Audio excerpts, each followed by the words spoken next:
Get in there. Get in that zone, Cap.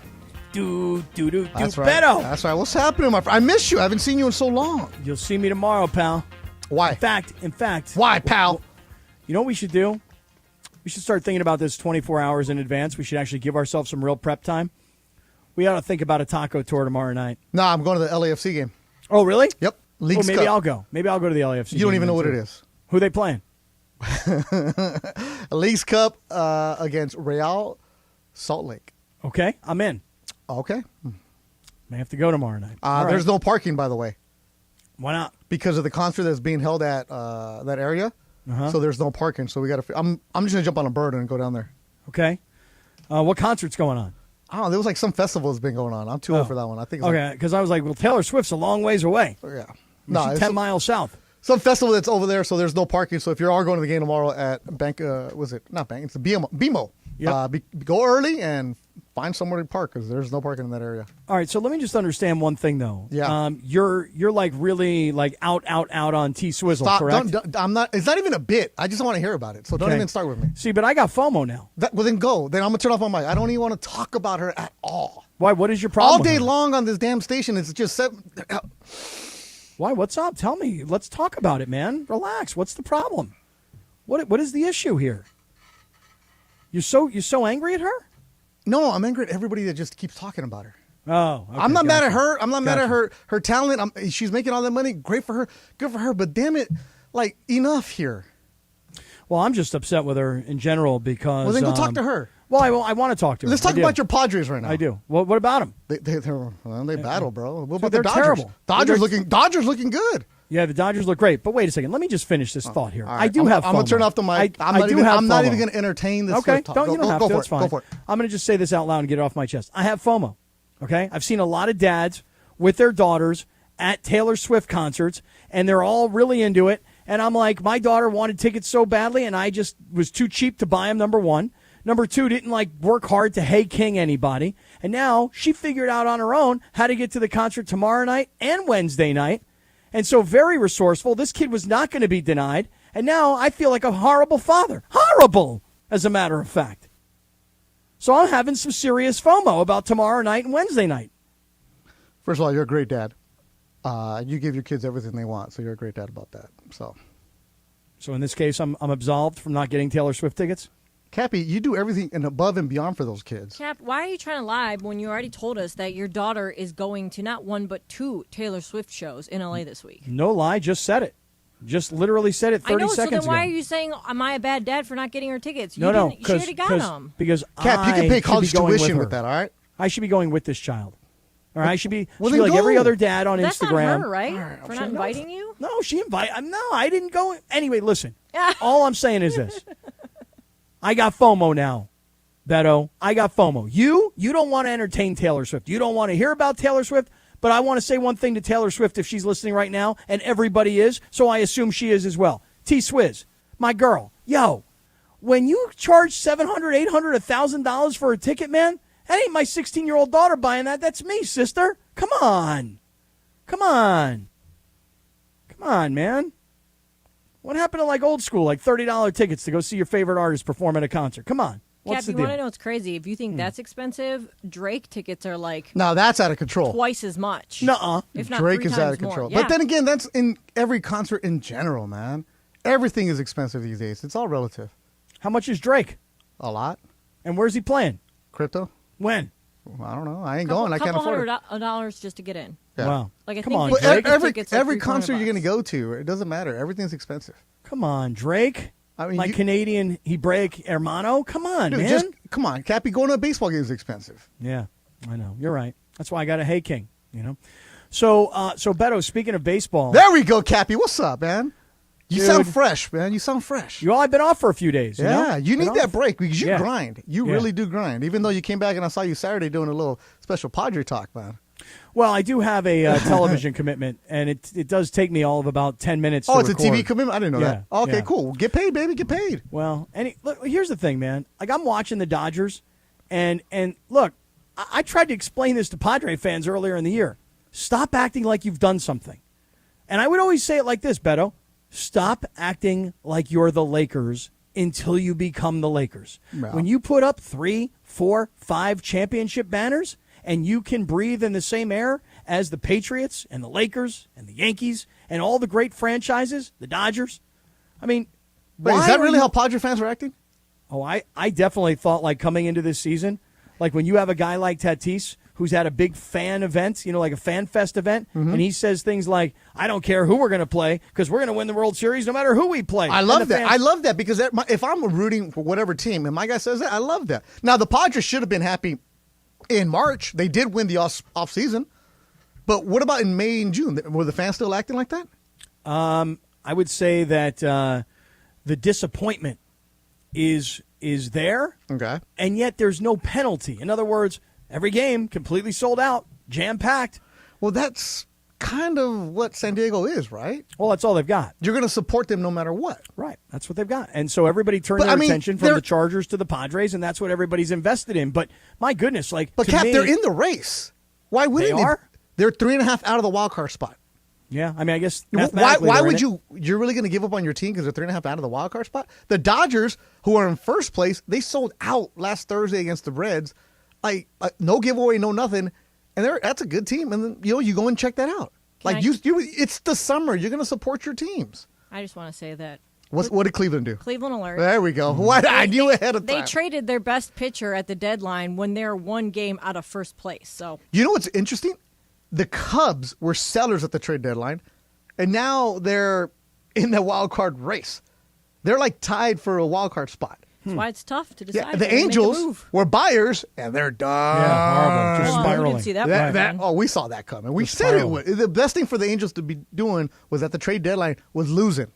But no, they went all in. They pushed in, and oh, my goodness. Well, I'll just say this about this Dodgers-Padres 4-game series that the Dodgers won 3 out of 4 down in San Diego. Dude, I, for one, can't get enough of it. Because for all the talk and all the bravado and all the spending and for all the years of telling everybody we can't keep up with those guys, they make too much TV money, we'll never play in the same league as those guys. All of a sudden, you're out spending the Dodgers, but, man, they're just working you over at your home in front of your sold-out place, man. It comes back to bite you, Beto, is all I'm saying. When you talk too much, because really, Kappy. No, because Kappy. When the Padres, you and I Dodgers, both love the cocky athlete. Come on. Oh, I don't. No, I don't at all. Really? No, I don't. Really? No, I was very, very turned off. Are at you the beginning of the year. getting off my lawn, guy? Are you back in the day? You don't like cocky athletes? I don't like guys who talk a lot of crap before they ever do anything. Oh, my goodness. It's do something. Okay, so hit a home run and put your bat down and walk around. Oh, no, I have no problem act with you've been bat there flipping. before? No, I have no problem. No. I'm not an act like you've been there before because of bat flipping. I'm a don't tell everybody how great you are until you prove how great you are. Oh, tell me all day long. I guess I've been around too many boxers that just tell me how amazing they are. Mm-hmm. But it is good to see when one of them dudes gets knocked out. Yeah. Yeah. I mean, listen, all I'm saying is that the Dodgers, complete destruction. I mean, last night. That's a great thing for the Dodgers, too. I mean, Lance that right there, because if the Padres get into the playoffs and they face the Dodgers, that's still a very dangerous team. The Padres in a playoff series, still dangerous, Kappy. So Could be. No, they will be. If they make it, which I don't think they will. Cap, they're 3.5 get back. Beto, I'm just telling you, man, I just look at this entire season and I say this team can't put together a winning streak of more than 3 games. Okay. This is a team that when you win a series and you're starting to feel good about yourself, then you go and you turn around and you lose to a lowly Colorado team. Yeah, it happens in baseball all the time. Well, I got it. But what I'm saying is I just don't know that this team is going to turn it on at the right time and make a run. They may. They keep relying on, the Braves last year at this time were this same record. Exactly. And they went on to win the World Series. But look, the Dodgers, Lance Lynn eating up innings for you. Lance a really more good. Than eating up innings. Yeah, he was good. Really good weekend series for the Dodgers, taking 3 or 4 in San Diego, a team that they could possibly play in the playoffs if the Padres were to get in. And you go and you bury them, and you're just like, push them back even more. No chance of winning the West for the Padres. The Dodgers are comfortably in the West, which is good. That's what you need to have. And that's why the Dodgers, with this team that had a bunch of rookies in the beginning of the year, now they found the veterans that they can make at the trade deadline. You're not saying, oh, my God, this is the favorite. We're going to the World Series. But damn it, this wasn't the team that anybody picked to win the West. And look what they're doing right now. I love it. Good, So do I. good And for that's- Dodger fans right now. And you know how Dodger fans were talking, and a lot of people have asked this question, hey, are the Dodgers good enough to win a World Series with what they've got? Did the Dodgers do enough at the trade deadline to win a World Series? And people go, no, they haven't. Well, you know what? Hold on a second. Kershaw's expected to be back later this week. Mm-hmm. There's a lot of talk about Buehler possibly coming back before this regular season ends. Maybe they know that. I would think they would. And maybe they thought reinforcements were coming. But I'm there not wasn't sure you much can out count there on to those buy. guys. There's not much out there to buy. But what I'm saying is that when everybody says, is this team good enough to win a World Series with what they've got? Like, I look at the Dodgers, and I think this may be one of the better Dodger teams with lesser talent in the last 5 or 6 years because this is a grittier team. Oh, I knew you were going with the grit Right? word. I love knew grit. It. I'm a grit guy. Yeah, you are. See, I'm not a get off my lawn guy, but I'm a big grit guy. Yeah. Big grit guy. Big grit guy. Yeah. Big into grit. Get your lunch pail and let's just go to work in the steel mine. Right. Let's go. Right. Let's get in that steel town. I'm grit. Yeah, you are a Pit Panther. All grit. All grit all the time. Yeah, let's go, Kappy. You know it. Yeah. You know it, Beto. Mammoth got you fresh, baby. You saw that woolly mammoth up there, didn't you? I did. I took a picture with him and everything. Hey, I did. There's an aura around him, right? When you come back with that woolly mammoth touch, you're like, that's right. You see that tusk out there? Oh, yeah. Oh, yeah. Well, that's how it felt. It felt that good to ski in August. But I will tell you this, Beto. Yeah, let's go. I made one giant mistake on this vacation. Okay? I took a 3-day vacation, and I made one giant mistake. I want your analysis of this mistake coming right back. It's Sedano and Kap. Do? You yes, really I do. It's Sedano and Kap. Yes, we're on radio on 710. Funch is in here, baby. Hey, Funchy's in the house. Lindsay Baseball's in the house. We're on YouTube today, so everybody stay right where you are. Beto's analysis of the mistake coming back on Sedano and Kap.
The black and gold dominated in their League's Cup debut, putting up a club record 7 goals.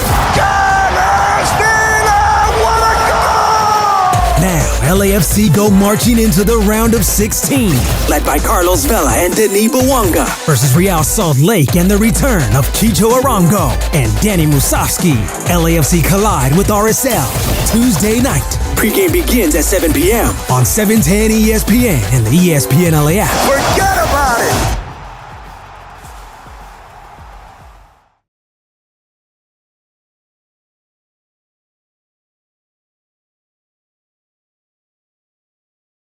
And it is Sedano and Kap here Monday afternoon. Beto sitting in for Sedano. Swift 710, yo.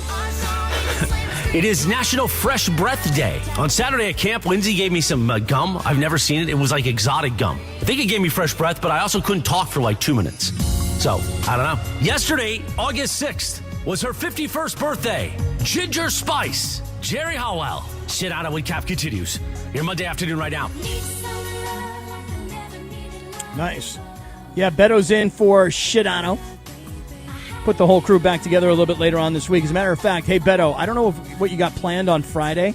Man, that's a long way away. I know it is, but the reason I wanted to mention it right now is because I want people to mark their calendars for this, and it's Monday, and I want everybody to like put it in their head, put it on their phone. This Friday, myself, Sedano, Lindsay Baseball, you're very much invited, and everybody else in the Circle of Trust should come on out. It's the 909 Sports Bar at Yamava Resort and Casino. We're going to do a live broadcast this Friday from 4 to 7. But listen to this. There's a professional competitive eater by the name of Matt Stoney. Wait, hold on. Let me Google this. Matt Stoney is going to attempt to set a world record to eat as many of these 22-inch mega dogs as possible in 15 minutes. 22 inches, Beto. Okay? If he eats 10 of them, that's 220 inches of glizzy going down. Matthew Kai Stoney. That's right. 31 years old from San Jose. Go Sharks. He won the Nathan's Hot Dog Eating Contest in 2015. He's 5'8". Okay. This Friday. Little dude. Yeah, this Friday at Yamava, this dude, who is a world-class competitive eater, is going to try and put down as many 22-inch mega dogs as possible in 15 minutes. Now, these mega dogs, they're freaking ridiculously gigantic. Oh, man. Stoney, his Major League eating debut. You were there for that night, right, Cap? When he made his debut? Which one was that? Oh, back in Stockton in 2011 when he won the fried asparagus contest. Uh-huh. Oh, remember that day? We were there. Fried asparagus, yeah. And then in 2010, back when that fantastic lobster roll eating contest in New Hampshire, oh my God, we knew that kid was going to be somebody. It's like watching somebody at Rancho Cucamonga or Lake Elsinore. You're like, that kid's going to be in the pros one day. That's what he did. Bunch of canaries in Stockton. I don't know if you know that or not. No. Did you know that? No, that's what Conor McGregor said to Nate Diaz, because that's where Nate Diaz is from. Oh, yeah, the 209. Right. Kappy, I do not mess with Stockton people at all, man. Yeah. They are different. Oh, hey, by the way, they're different. Stoney's got a deal with TGF Fridays. Oh, really? He's got Stoney Bowls, rice and poke bowls. All right, this guy sounds cool, man. Dude, he's going to be there Friday. Friday at Yamava. He's going to put down these 22-inch glizzies. Oh my God, he's going to be unbelievable. He's won the Nathan hot dog. Yeah, he won in 2015. Yeah, 62 hot dogs. Yeah, he beat Joey Chestnut. Damn, 62 to 60. It had to be the last time he lost, right? Yeah. Chestnut. Yeah. Yeah. So he's fifth in the world right now in eating. Okay, he's the fifth-ranked eater in the world. Kappy, this is I'm looking at his Wikipedia. It's like when you look up an athlete and they have all these accomplishments, personal life, and then college and pros. 2017, 2020. Oh my gosh, he had 4 pounds of Halloween candy in 6 minutes in 2020. Hey, where'd he play college ball? He went to Mission College. Mission College? Yeah. They got a really good eating program Mission College, right here in the valley, man, does a good job, bro. Yeah. LA Mission. Dude, they turn out a lot of pro eaters. Oh, yeah. Oh, Kappy, in 2014. Yeah. He went to McDonald's, had a Happy Meal. Yeah. The record for the fastest Happy Meal. Guess how long it took him? Like 10 seconds. 15.2. Really? Cheeseburger, fries, and a drink? The Happy Meal, yep. Man, this guy's good. Listen, he's an accomplished guy. Oh my! I just read that. I scrolled down right here. What happened? 2021. Yeah. He had a 20,000 calorie burger called the Heart Attack Grill. 4 minutes and 10 seconds. What is wrong with this guy? Damn. This guy's going to put down like at least 20 glizzies. Okay, how about this? In 2015, he ate 103 carne asada tacos in 8 minutes. Oh! This guy's good. That was in San Jose. I don't know if he could go with those tacos. Lindsay same year, though. Hey, Kappy, here it is. You're Florida people. Yeah. In 2015. Yeah, Florida. In Daytona Beach. Yeah. 182 slices of bacon. Ooh. 5 minutes. Damn, this guy. Hey, Lindsay, are you going to watch this guy put down these 22-inch glizzies? I don't think I have a choice. Good co-producing. So he's going to be on the show? Yeah, he's going to be on the show. And then what we're going to do is George, because as you know, Sedano really takes a lot of pride in being able to call play-by-play of any sporting event. Oh, yeah. And Sedano will do the play-by-play That's fantastic. of Stoney trying to eat as many 22-inch glizzies as he That's can. fantastic. Yamava Friday. Put it in your calendars, people. Like my good friend Rompope told me today. He's my What'd he cat. say? He's my caddy. I was playing with him. Go check him out on my Instagram story. Rompope? Yeah, Rompope. Rompope. He's Ron. He was wearing a Las Vegas County Jail T-shirt today while we were golfing. But anyways, as he said today, you know what, Beto? You know what I like about you? I only hang out with guys with a blue check mark. Yeah. So that's us right now. We only bring the blue check marks out to 710 ESPN because this dude right here, Stoney, Yeah. Kappy, we were talking about YouTube during Crosstalk. Mm-hmm. On his YouTube page, he has 16 million subscribers. Damn, come on. Total views, about 3.5 billion views. This guy's getting paid. He's making bank. Stoney, baby. Mission Junior College. That's what's up. Go to junior college, people. They'll teach you how to become something. Wow, man. I'm checking out his YouTube. I'm going to subscribe, Matt. I'm a new subscriber. There it is. Wow. Blue check marks only, baby. That's what we do, Kappy. All right, we'll be there on Friday. Yamava, all the reason to come out to watch this guy try and put down as many 22-inch glizzies as he can. All right, we'll see you guys you're going to there. have Stoney with the circle of trust? That's right. Oh. Dude, how about if Stoney does battle on these glizzies? Get everybody else, get Crypto Ray involved, get Dead Meow, get Lil Kappy pounding glizzies. No. Stop with the Lil Kappy. You have to Lil Kappy's cool, man. No. Lil Kappy's Kappy done. cool. He's done. No, hey, Lil Kappy cool. Yeah. So, Beto, I made a little bit of a vacation mistake. Give me some Beto analysis on this. You ready? All right, I've calmed down from the Taylor Swift stuff. All right, so I'm in a good mood right now. So here it goes, man. So I went to Mammoth on Wednesday. Lovely. Left the perfect time, like noonish. Was there by 6 p.m. I mean, I was flying, dude. By the way, Rachel got this killer car that I drive all the time. It's her car, but I drive it, dude. Okay. And it's badass, and it flies, and it's kind of like it's like a half a Porsche and a half a Hummer. It's like a luxury car, but it's also like a 4-wheel drive vehicle. And you just start pushing buttons, you know. Yeah. And so I'm hauling ass. We get up there, right? And we're there Wednesday, and the festival starts on Thursday, Friday, Saturday, and the festival ended yesterday, and we're just on the couch watching this Dodgers-Padres game yesterday, and we're just zonked out. And we were realizing we're leaving tomorrow morning. So I left at 8 o'clock this morning so I could be back to get on the radio with you. I think from now on, I got to have like a day to be home to chill and try and reorganize. Well, you need a vacation from the vacation. See, but I have this kind of weird guilt. Like my dad was the kind of guy that if we went away for a weekend, Sunday morning at 6 a.m., he was waking everybody up. He's like, let's go. Got to get home. Got to get back. Got things to do before Monday morning. Let's go. Yeah. And I was like, but Dad, it's like 2 hours away. Can't we leave at 3 o'clock in the afternoon? Can't we have the day? He's like, no, let's go. I got things to do. Let's go. Yeah, he ain't wrong. I'm on your dad's side. Yeah, I know. So what I'm trying to do is I'm trying to not be like that right now. Trying to hey, you know what? I'll get back tomorrow. So I think it's a bad idea. What do you think? Why did you stay an extra day? Why did I? Yeah. Because that's what Rachel decided we were doing. Okay, so yeah. What's the question? I think the question is, you have no choice. Right, no, I didn't really have very much choice. I didn't, because apparently you guys were all out. Lindsay, were you at training camp on Saturday? Yes, I was. And apparently Mason brought up that he was able to either buy into horses or he finally gets his massage chair. Yeah, he took the chair. And somehow, did he take the chair? No. What happened was Juan told him he could not spend the 20 grand or whatever it was for the horse. So he asked him, okay, well, if we can't do the 20 grand for the horse, can I get my massage chair? Because it's like 10 grand. And he said, okay. So you mean to tell me that Juan, who I thought fell in love with Del Mar that day, Beto, I thought Juan would easily be, yes, let's get into horse racing ownership. And instead, he decided no horses. He only wants massage chairs? I don't think that, I think he what just happened? thinks it's a lot of money. It's a big risk or something. You know? think? It is. It's a huge risk. Kappy. It's flushing money down the toilet.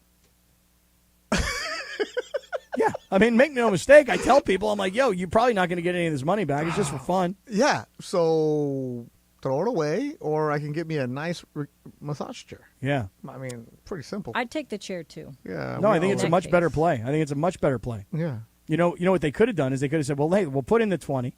We'll wind up getting 15 back. We'll take the 5 in cash, and then we'll get the massage chair. Maybe they get 15 back. Maybe they get 0 back. Yeah, well, that's And then they hate certainly you. a possibility. Hey, have you ever had anybody buy into your great friend's stable and hate you afterwards when they get no money back?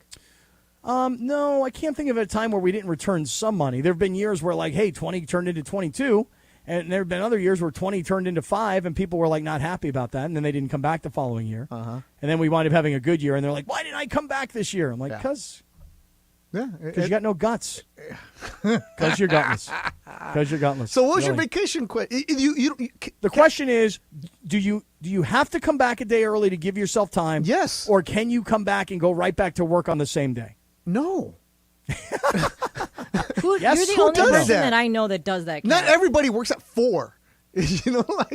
And when you do come back from vacation, you're tired. That's why I say you need a vacation from the vacation. You need to recover. This is why when you leave Vegas after a bender, not anymore, but younger days, you always need to leave early. You got to get out right away from Vegas. If not, it's going to suck you up, and then you're drained. Then if you're driving the long road back, and next thing you know, you're like, damn it, Zizek's Road is too damn far. Because when you're going to Vegas, Zizek's Road, woo, let's take a picture, baby. Yeah, let's go. We're there. On the drive back, we're like, damn, we're barely at Zizek's. I know. We're not moving. We're not going to get home for a long Barstow's time. so far away, man. When are they building that train? Right. So no, Kappy, you always need to come back early from vacation just so you can get ready for the next day. If you're a functioning adult with a functioning job.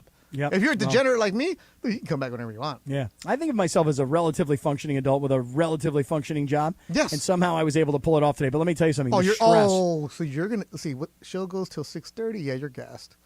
Nah, I'm good, man. I'll be ready. Great. I'll be ready at 5:30. Okay. Well, hey, coming up, I'll tell you this right Kappy, now. me and you 5:30. We got a new show. Yeah. Because Kappy's gonna.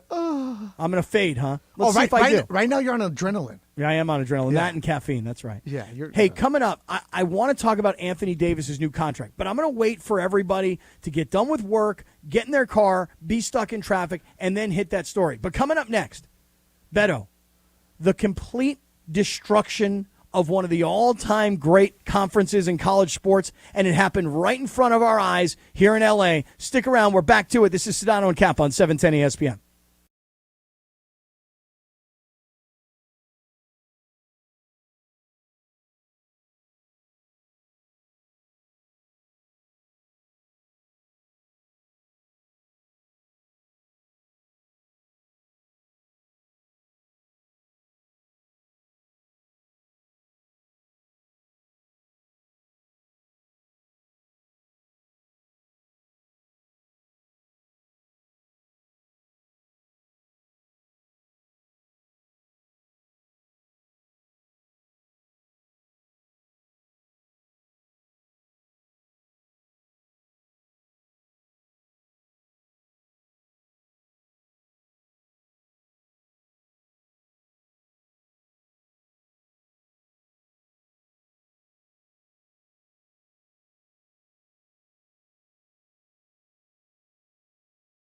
So we got Scott Kaplan.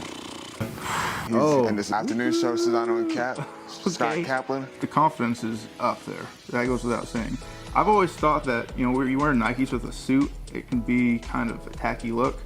But if you don't wear an undershirt and you wear those glasses, then maybe it pulls it together. So I'm going to give that one, just for the fact that he knows what he's doing, I'm going to give him a 6. Would you wear that yourself? No, never, ever, ever be seen in that. Honestly, suit's not bad. The no undershirt raises it up a little bit to where I'd probably say 8.5. Would you wear that fit? 100%. Shoes on point. I get at a 7 too. Would you do the same thing? Show the little taco I meat? definitely show the chest. Gotta show the chest. I ain't gonna lie, it's different. You got the Dior shoes on it, the nice hat. I like the glasses. No shirt with the chain. He get a 10. I give my man an 8. I give him an 8 out of 10. He nice little drip. Do you think you can pull that off with no shirt?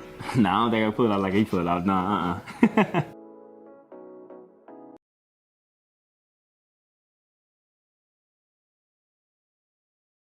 The black and gold dominated in their League's Cup debut, putting up a club record 7 goals. Now, LAFC go marching into the round of 16, led by Carlos Vela and Denis Bouanga, versus Real Salt Lake and the return of Chicho Arango and Danny Musovski. LAFC collide with RSL Tuesday night. Pregame begins at 7 p.m. on 710 ESPN and the ESPN LA app. Forget about it! I love the Bee Gees, don't you? Kappy, how can you mend a broken heart? Sedano and good Kap question. continues your Monday afternoon right now. Yeah. A broken heart. Yeah. Beto, would you rather see the Bee Gees or Taylor Swift? Bee Gees all day. All day, every day. Yeah. All day, every day. Yeah. You feel me? Oh, yeah. Funchy, Bee Gees, Taylor Swift, T-Swizzle? Probably Bee Gees because 2 of them are dead. Oh, so then you'd like to see those guys, huh? Yeah, You want to see the dead it'll people, be, huh? Yeah, it'd be interesting. Baseball, you going to T-Swizz? I'm gonna pick Taylor Swift only because I'm kind of in the same boat as you, Cap. Where like I don't necessarily feel like I have FOMO, but like I want to know what all the hype's about. Like I want to know what the big deal is. Like right, what, like I'm not even into the music Right. necessarily. I just want to know what the show is. Such a great show. Like we have to see it. I just want to know like what it is that Taylor Swift does Right. that hypnotizes my daughter. Right. Just go on Instagram. People are live streaming. It's not that hard to find. Oh, really? I've not No. seen anybody live streaming it. Okay, I'll do that. Just do Google or, just put in the... Nah, forget it. All right. All right, forget it. I mean, I feel like I saw enough pictures and like photos to feel like, okay, there's something I'm missing here. It looks like a regular concert to me. Yeah, like I it's don't know, nice. man. It's a great No. set and everything. It looks amazing from the last row that everybody's posting from. Yeah. All those people that are going to nosebleeds because that's all they can afford. I'm just telling you, Beto, there's a part of me, and I know you're a girl dad too, but I got 3 of these things, and my little one who really, and my girls, you know? My girl, I got 3 of these things, you know? And my youngest one who really wants to go so bad, dude, and she found her way because she's a resourceful little thing. How about that? And she's going, and I'm like, God, I feel like I want to go with her. Like, I see Channing Tatum with that thing over his eye with his daughter. I'm like, I want to do that with my daughter. So, I guess you don't have that same feeling, you and your daughter. Your daughter don't want to go? No, I'm proud of her for not wanting to even listen to Taylor Swift. Really? Yeah. Well, Cap, since your daughter already has tickets, maybe like what if you and I scrounged up tickets? Can we go and we can just All right, I'm still waiting for somebody to call me Anthony Tuesday or Davis, Wednesday. big extension. Let's go. Somebody who got a suite. Somebody's got Derek a suite Fisher. for me. Why has it got to be a sweep? Well, because there's usually somebody who's got a suite's got like 20 tickets and somebody bails. Oh, okay. That's all. That's all All I'm right. saying. Anyways. Well, Anthony Davis, I want to get to, Beto. Like I said, I want to wait. Pac-12. I want to. Yeah, I do. I want to wait for everybody Oh. to get out of work, get in their car, be stuck in traffic, and then we'll get to the Anthony Davis story. But this Pac-12 story over the course of the weekend. Let me start off by asking everybody a question, and this is not rhetorical. Like, is anybody surprised? Like as soon as USC and UCLA left, did you think that the Pac-12 was going to go recruit San Diego State and SMU, and those schools were going to replace USC and UCLA? No. They should have done something. They should have been contingent, like, okay, let's go find something. But my question would be this: what would be attractive enough to keep the Pac-12 alive? Because to me, Kappy is better than having no conference. well, I know, but here's what I'm San getting. Diego at. State, fun. Let's go. You find something there. No, it's not? Okay, No, it's not going no. to be the Pac-12, but Kappy, let's go. You still have a conference. No, but what I'm getting at is that San wasn't it Diego State, obvious? UNLV, let's go. No, but wasn't it obvious from the beginning? Tell me if I'm wrong here.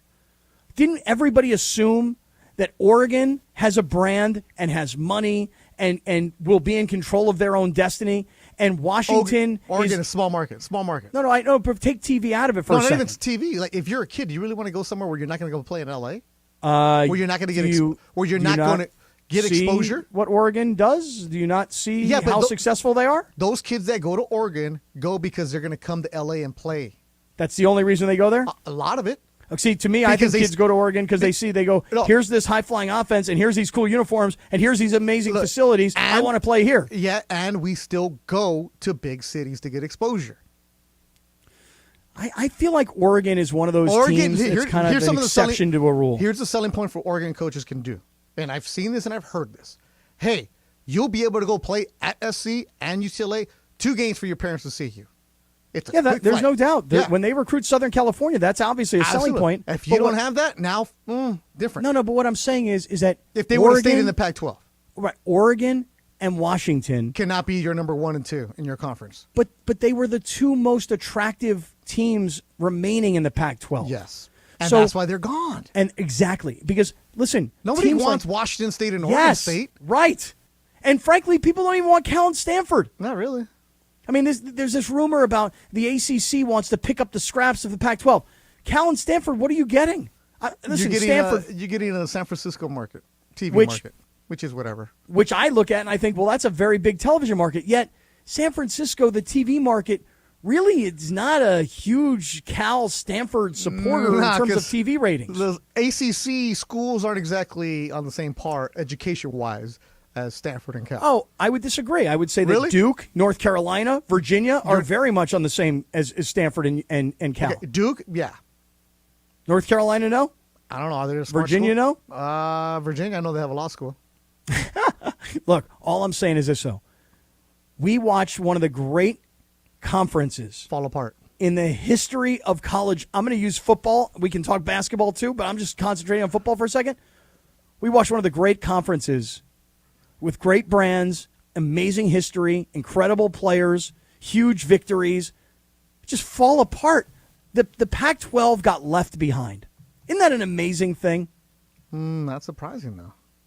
Not surprising at all. Not surprising because they didn't do anything about it.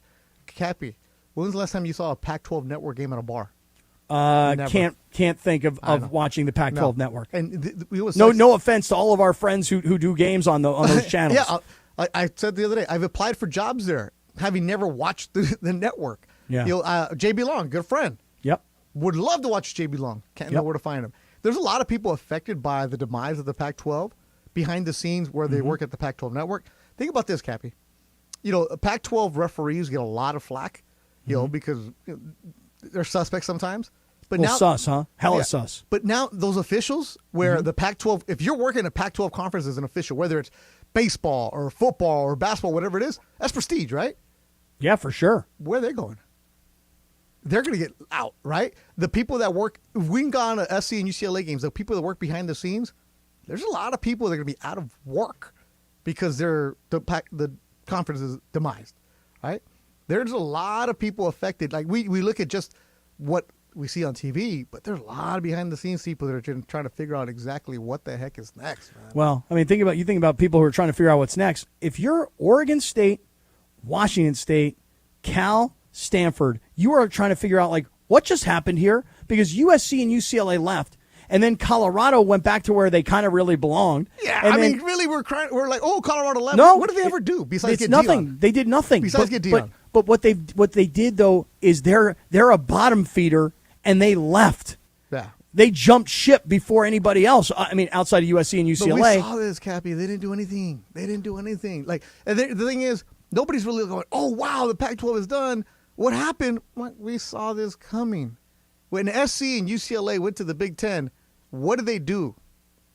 Nothing.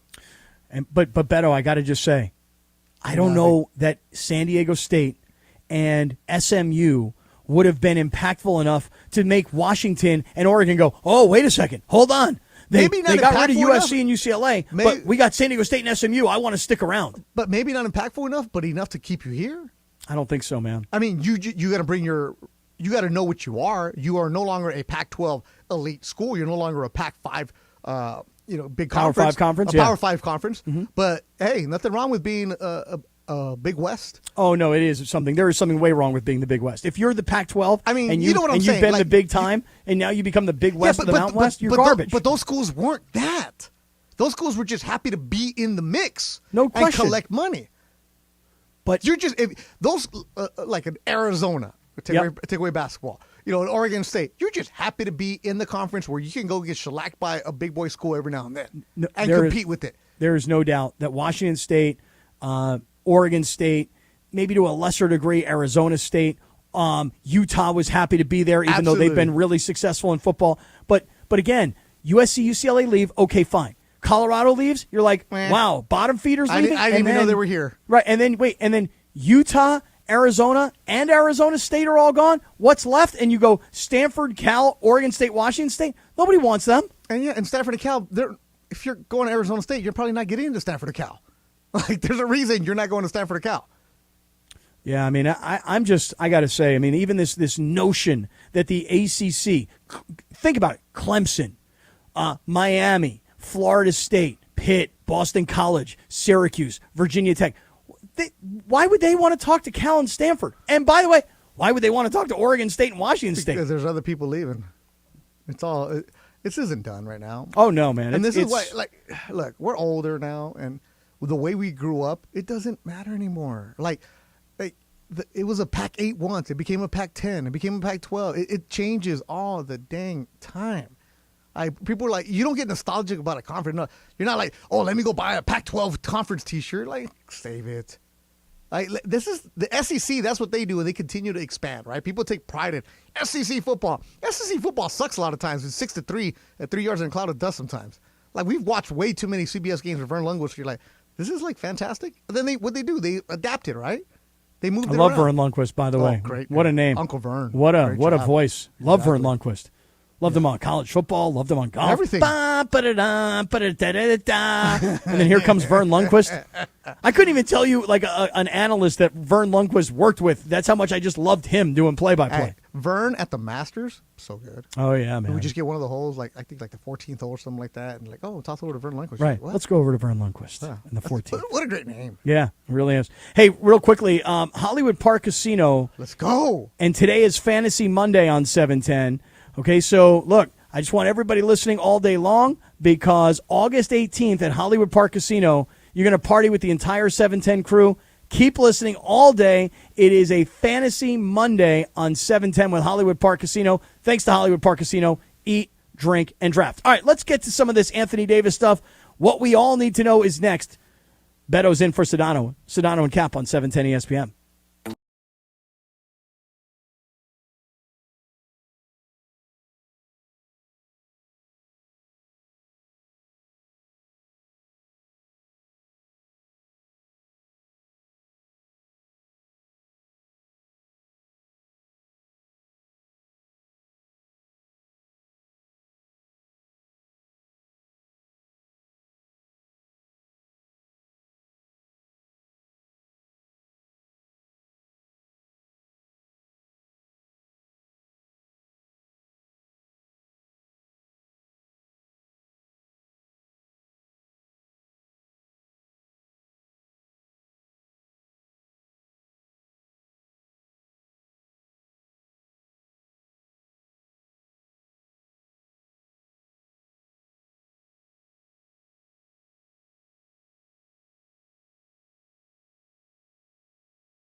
To know. You need to know. Let's do it. What you need to know right now. You need to know is being brought to you by Morongo Casino Resort and Spa. Good times, less than 90 minutes from wherever you are. Here's something you need to know. Beto's in for Sedano. Yeah. And we were supposed to be out at Rams training camp tomorrow, but I know the Rams changed times of practice, so Travis and Slee are out there tomorrow, and we're back in studio tomorrow. Yeah, man. Can't wait to see you, Kappy. I miss you, All right. man. Yeah, me too, man. And you say you're going to this LAFC game tomorrow night, and I'm trying to go on a taco tour tomorrow night. You can still do that. You can go. All right, well, we'll think about it. We'll talk about it. Here's Lindsay Baseball. She's got what we need to know. Hi, Base. Hi, Cap. So what you need to know is that more than 11,000 LA City workers are initiating a one-day walkout throughout the city tomorrow to protest contract negotiations between union officials and city leaders. The workers plan to picket for 24 hours tomorrow outside of City Hall, LAX, and other locations to protest, quote, a refusal to bargain in good faith. So here's what's basically the problem here, what's going to be closed or a possible issue. If you're flying out of LAX tomorrow, plan to arrive an hour earlier than normal due to possible picketing at the airport. Trash pickup is going to be delayed by 1 day throughout the entire city. And some municipal pools are likely to be closed tomorrow, so call ahead of time just to make sure that, the pool that you want to go to is open. Hopefully it's not too hot. Yeah. Can I just hear this one more time? Like, who are the folks? City workers. City workers. When you're coming to downtown tomorrow, be careful, Kappy. There's going to be a lot of stuff going on around here. Various unions for the city workers. And there's a lot of the hotel workers that clean.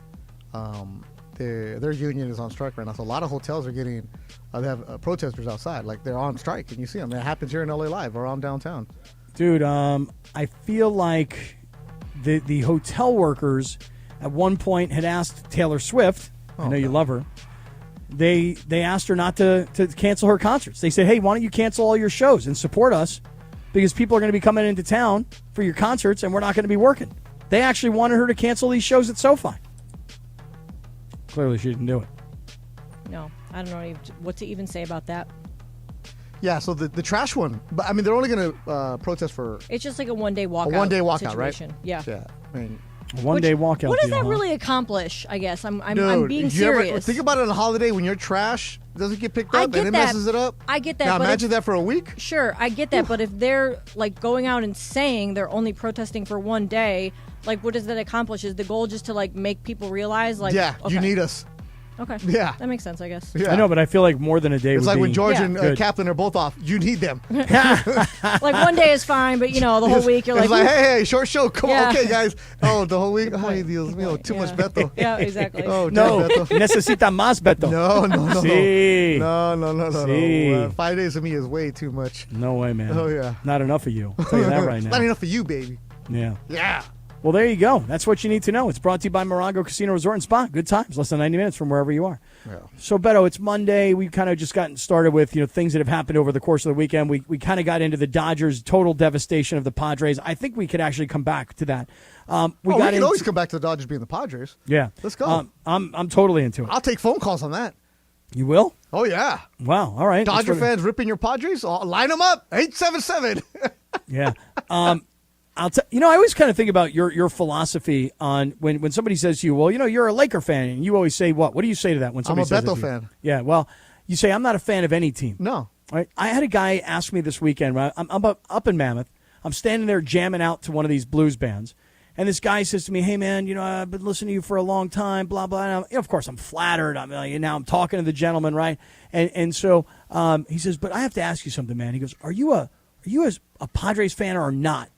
And I just looked at him and I said, I could hear you in my head going, "I'm not a fan of any team. I'm a fan of me." And I just had to say to this guy, I go, "Dude, listen, I'm just a very jaded sports fan. That's just all there is to it. Just a very jaded sports fan." See, I'm not a jaded fan. So my philosophy is this. And it happened when once you start seeing how the business side works, and same thing with you, Cap, and then you realize, do I really want to support the billionaires? Like, I love watching sports. I will watch any sporting event that is going on TV. It doesn't matter. This weekend, the Ocho, Lindsay and I were texting back and forth. I love seeing the best athletes in the world compete at the highest level. It is fantastic. It's amazing. And I will go to any sport. Like, whenever I'm in a new city, I always look and see what game is going on. Can I go and check that out? Whether it's a minor league or big league, whatever it is, right? You've been watching the Cornhole Championships on ESPN recently? Nah. No, you're not into Cornhole? I was watching the Corgi races the other day. You were watching the what? The Corgi races. What's that? Those little dogs. Oh, really? Oh, okay. Yeah, those How little about that football frisbee they've been playing a lot Ultimate on Frisbee? ESPN? Oh, Yeah. man, those goes out of control. There's some 5-stars out there. But, yeah, so I'm not a fan of a team because also I came up in this business covering teams. So for 10 years, I was at every Laker game, Clipper game, USC, UCLA, Angel, Dodger game. So I'm not a fan of the team. I'm a fan of doing the job. Like, doing this job, covering teams on a daily basis for ESPN is amazing. It is fantastic. I'd rather tell you what's going on than cover up for somebody. It's like when I was an intern for Clippers, I thought I was going to work in PR. This is when I was still in college. I was like, maybe I'll be a PR person, I never thought about being on air or anything like that. And I realized you're really just lying and covering up a lot of stuff. Or you're finding numbers and you're spinning around to be positive. It's not exactly what I want to do, and so I love sports. I just don't root for a team.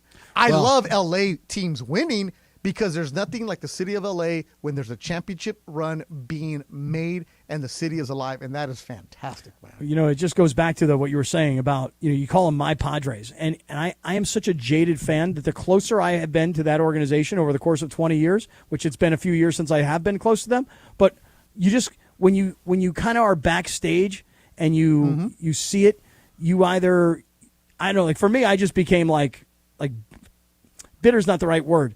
Just like, jaded. don't like, jaded is probably back but to the that's word. also because the ownership before what you had right now, they sucked. They've been pulling the wool over your eyes for a lot of years. And now the new ownership is trying to do the same thing by just overspending. And it just made me not like what they were doing. But at least they're spending. Yeah. Like Jack Murphy wasn't doing a damn thing. He was keeping it all, right? Jack Murphy was a newspaper writer. Well, whatever it was. Well, who owned the team? Prior to this group, a guy named John Moores. Okay, a billionaire from Houston. Well, didn't you guys get owned by the McDonald's people? Ray Kroc at one point. Ray Kroc. That's the name I'm thinking of, not Jack Murphy. Wait, Jack Murphy was a stadium. Yeah. Right, no, he wasn't a stadium. He was a guy. Okay, well, Jack Murphy's a stadium. We don't go down to the Murph, right? This is how we look down at you in San Diego. And by the way, Kappy, I'm not saying you're a Padre fan. I just like saying you're a Padre. Yeah. Kind of like that. Like in Mexicans, what we do is like, oh, that's your brother. No, that ain't my brother. That's your brother. Like, I don't want to claim him. You take him. Like that's your sister, not my sister. No, that's how we are, right? So, anyways, like for fans to root for their team, go for it. Go support your team. Go buy everything. But once you've been behind, like we have, and we've seen a lot of stuff, we've been lied to a lot of stuff. It's like, man, okay. I'd rather tell you what's going on the field. I'd rather believe me, the list of what we could tell you that is way too long. Come on, tell us, Beto. Tell us something. Well, how many athletes have we run into that are just jerks? And you're like, dude, you're like the 28th man on the roster, bro.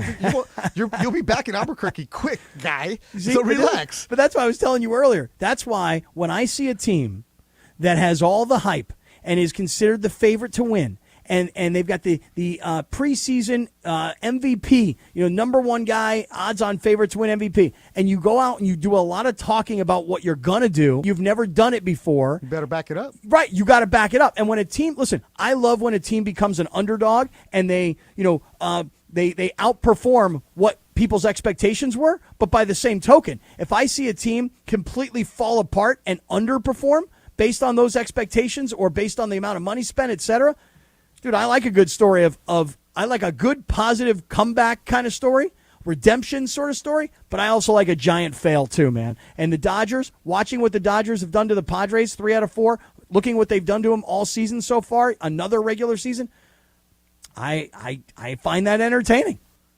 Kappy, when you don't succeed as a team, and no matter what it is you're doing, whether it's like USC saying we're going to win the championship or whatever it's going to be, and it's a failure, like you don't really go after the college players too much, but there's teams that come out there and they make these big proclamations and like, damn, they fall apart, right? After week 2, especially in football or whatever it is. When you're a team that is from a smaller market and you're puffing your chest out, like, whoa, you better be careful. But if you're going to bark, you better get ready to have everybody come back after you. This is why when Dodger fans are like going after Padre fans, like, you know what? Some Padre fans were like, yo, calm down. Like Joe Musgrove was like, yo, why are we showing Clayton Kershaw on the board right now? Why are we mocking him? Don't do that. Musgrove gets it. Musgrove gets it. But some of the other players need to like, whoa, calm down. That's all I'm saying. Down. That's what I was trying Slow to say your roll, earlier. Man. You were Slow asking me your roll. You were asking me earlier, like, well, don't you like these guys that are cocky and they talk a lot? I'm like, no, I like guys who actually back it up. But that's the thing, that when you're going to talk a lot, you better be the first one standing in that clubhouse after the game. Because if you're going to talk, you better not hide. If you're going to be the one puffing your chest out, you better wear it. Like, no matter what. You win, you talk. You lose, you talk. That's why I gave Kobe a lot of credit. There was some days where he missed a game-winning shot, and you were like, okay, he ain't talking. He was there every single time. There are some other players that he played with where they only spoke when they won, and he hit a game-winning shot. You know, it's just, you got to wear it if you're going to be puffing your chest out. Well, I am enjoying very much watching this epic collapse. But what if your Padres come back into the playoffs? And then I will love a story of redemption. And then you'll be sitting in front row. Yeah, hey, King. probably with my Hey King shirt. Yeah, absolutely. Kappy, you got to go Dodger Padre game.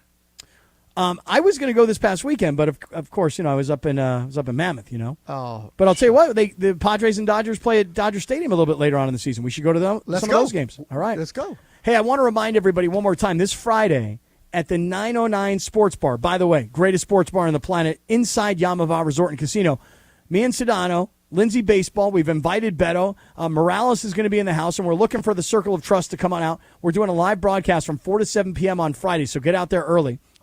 We're hosting a professional competitive eater, currently ranked number 5 in the world, Matt Stoney. And by the way, Beto, I'm now getting like Matt Stoney push notifications from his YouTube channel now that I'm a subscriber. My man is going to attempt to set a new world record of trying to eat as many 22-inch mega dogs as possible in 15 minutes. If you've been to the 909 with us, if you've been out to Yamava and you've seen these giant glizzies, like one of them, you couldn't eat a whole one yourself. No chance. How many is he going to eat in 15 minutes? We're going to find out. Come hang with us this afternoon or this Friday afternoon at Yamava Resort and Casino, and let's see what happens. All right, coming back. You guys are all out of work. You're all in your car. You're stuck in traffic. All right, let's talk about this Anthony Davis extension. Did the Lakers make the right move by giving Anthony Davis the biggest annual contract that the NBA has ever seen? Let's get to that story next. This is Sedano and Kap.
The black and gold dominated in their League's Cup debut, putting up a club record 7 goals. Now, LAFC go marching into the round of 16, led by Carlos Vela and Denis Bouanga, versus Real Salt Lake and the return of Chicho Arango and Danny Musovski. LAFC collide with RSL Tuesday night. Pregame begins at 7 p.m. on 710 ESPN and the ESPN LA app. Forget about it!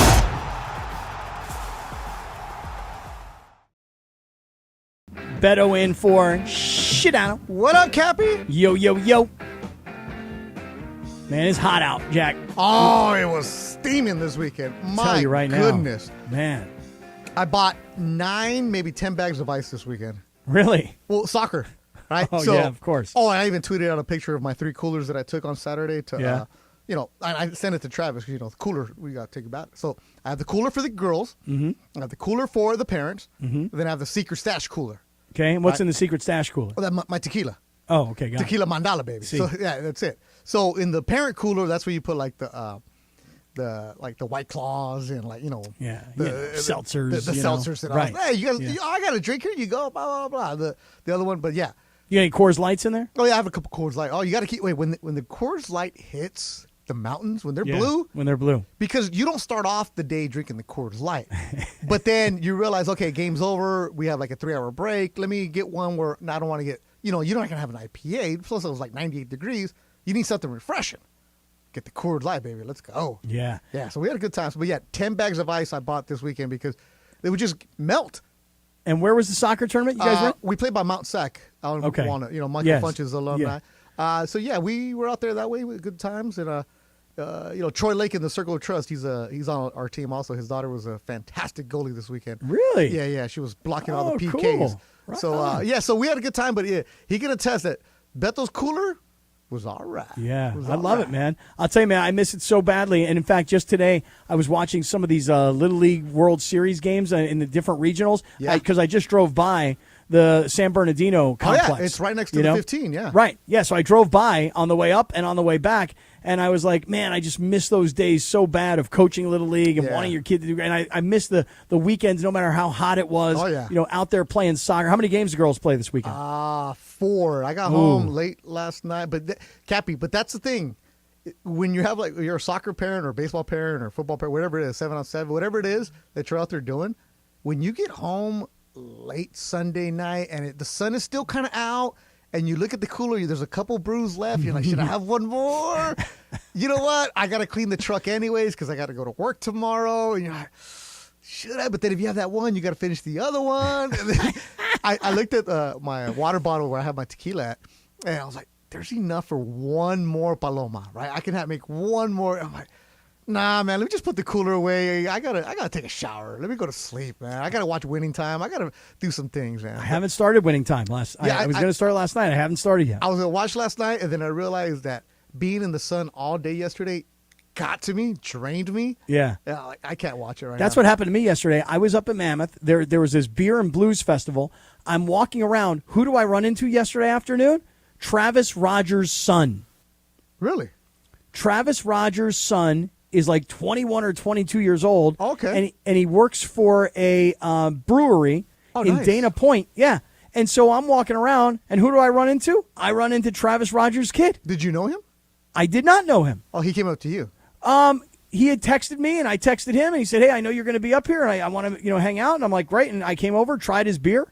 Nice. But the thing is that it's like the middle of the day. It's hot as hell. Yeah. Right? And I'm sucking down beers. And before I knew it, between the heat and the beer, I'm like, that's it. I'm done. I'm going to watch this Dodgers-Padres game. This was yesterday. Laid on the couch for 3 hours. That's exactly what I did. I watched the last couple innings. It was cool. It was cool. But, yeah, the Little League World Series, shout out to El Segundo. They're in the Western Regional Final. So El Segundo Little League will be playing Friday. That game's on ESPN. If they win that game against Northern California, they go to Williamsport, man. So shout out to them. Hey, Kappy, were you a Little League coach? I was. Oh, yeah. How? From the beginning till the end. You don't have time for that. No, but dude, you don't understand. At that time, I was only, I was on the radio, more often than not in the mornings, and then I moved to the afternoon. Okay. But I moved to the afternoons, and then, my son was like, it was kind of like in his last year of Little League, and man, just like all these other parents and moms and dads all throughout Southern California, you know what I'm about to say. Yeah. When your kid plays Little League and they get to 12-ish, 12, 13, and they're going to be an all-star, every parent is thinking the same thing. Maybe we could be good enough to win the whole Little League World Series. Yeah. And then, you kind of get reality hit you in the face pretty quickly. And then you get smacked around a little right. bit. Yeah. Right. You're like, what happened to San Bernardino? Yeah. You get to so it's cool to see that. Like, I didn't play Little League or anything like that. My kid didn't either. But, like, a lot of people go to, like, travel ball right away when they're 6 years old now.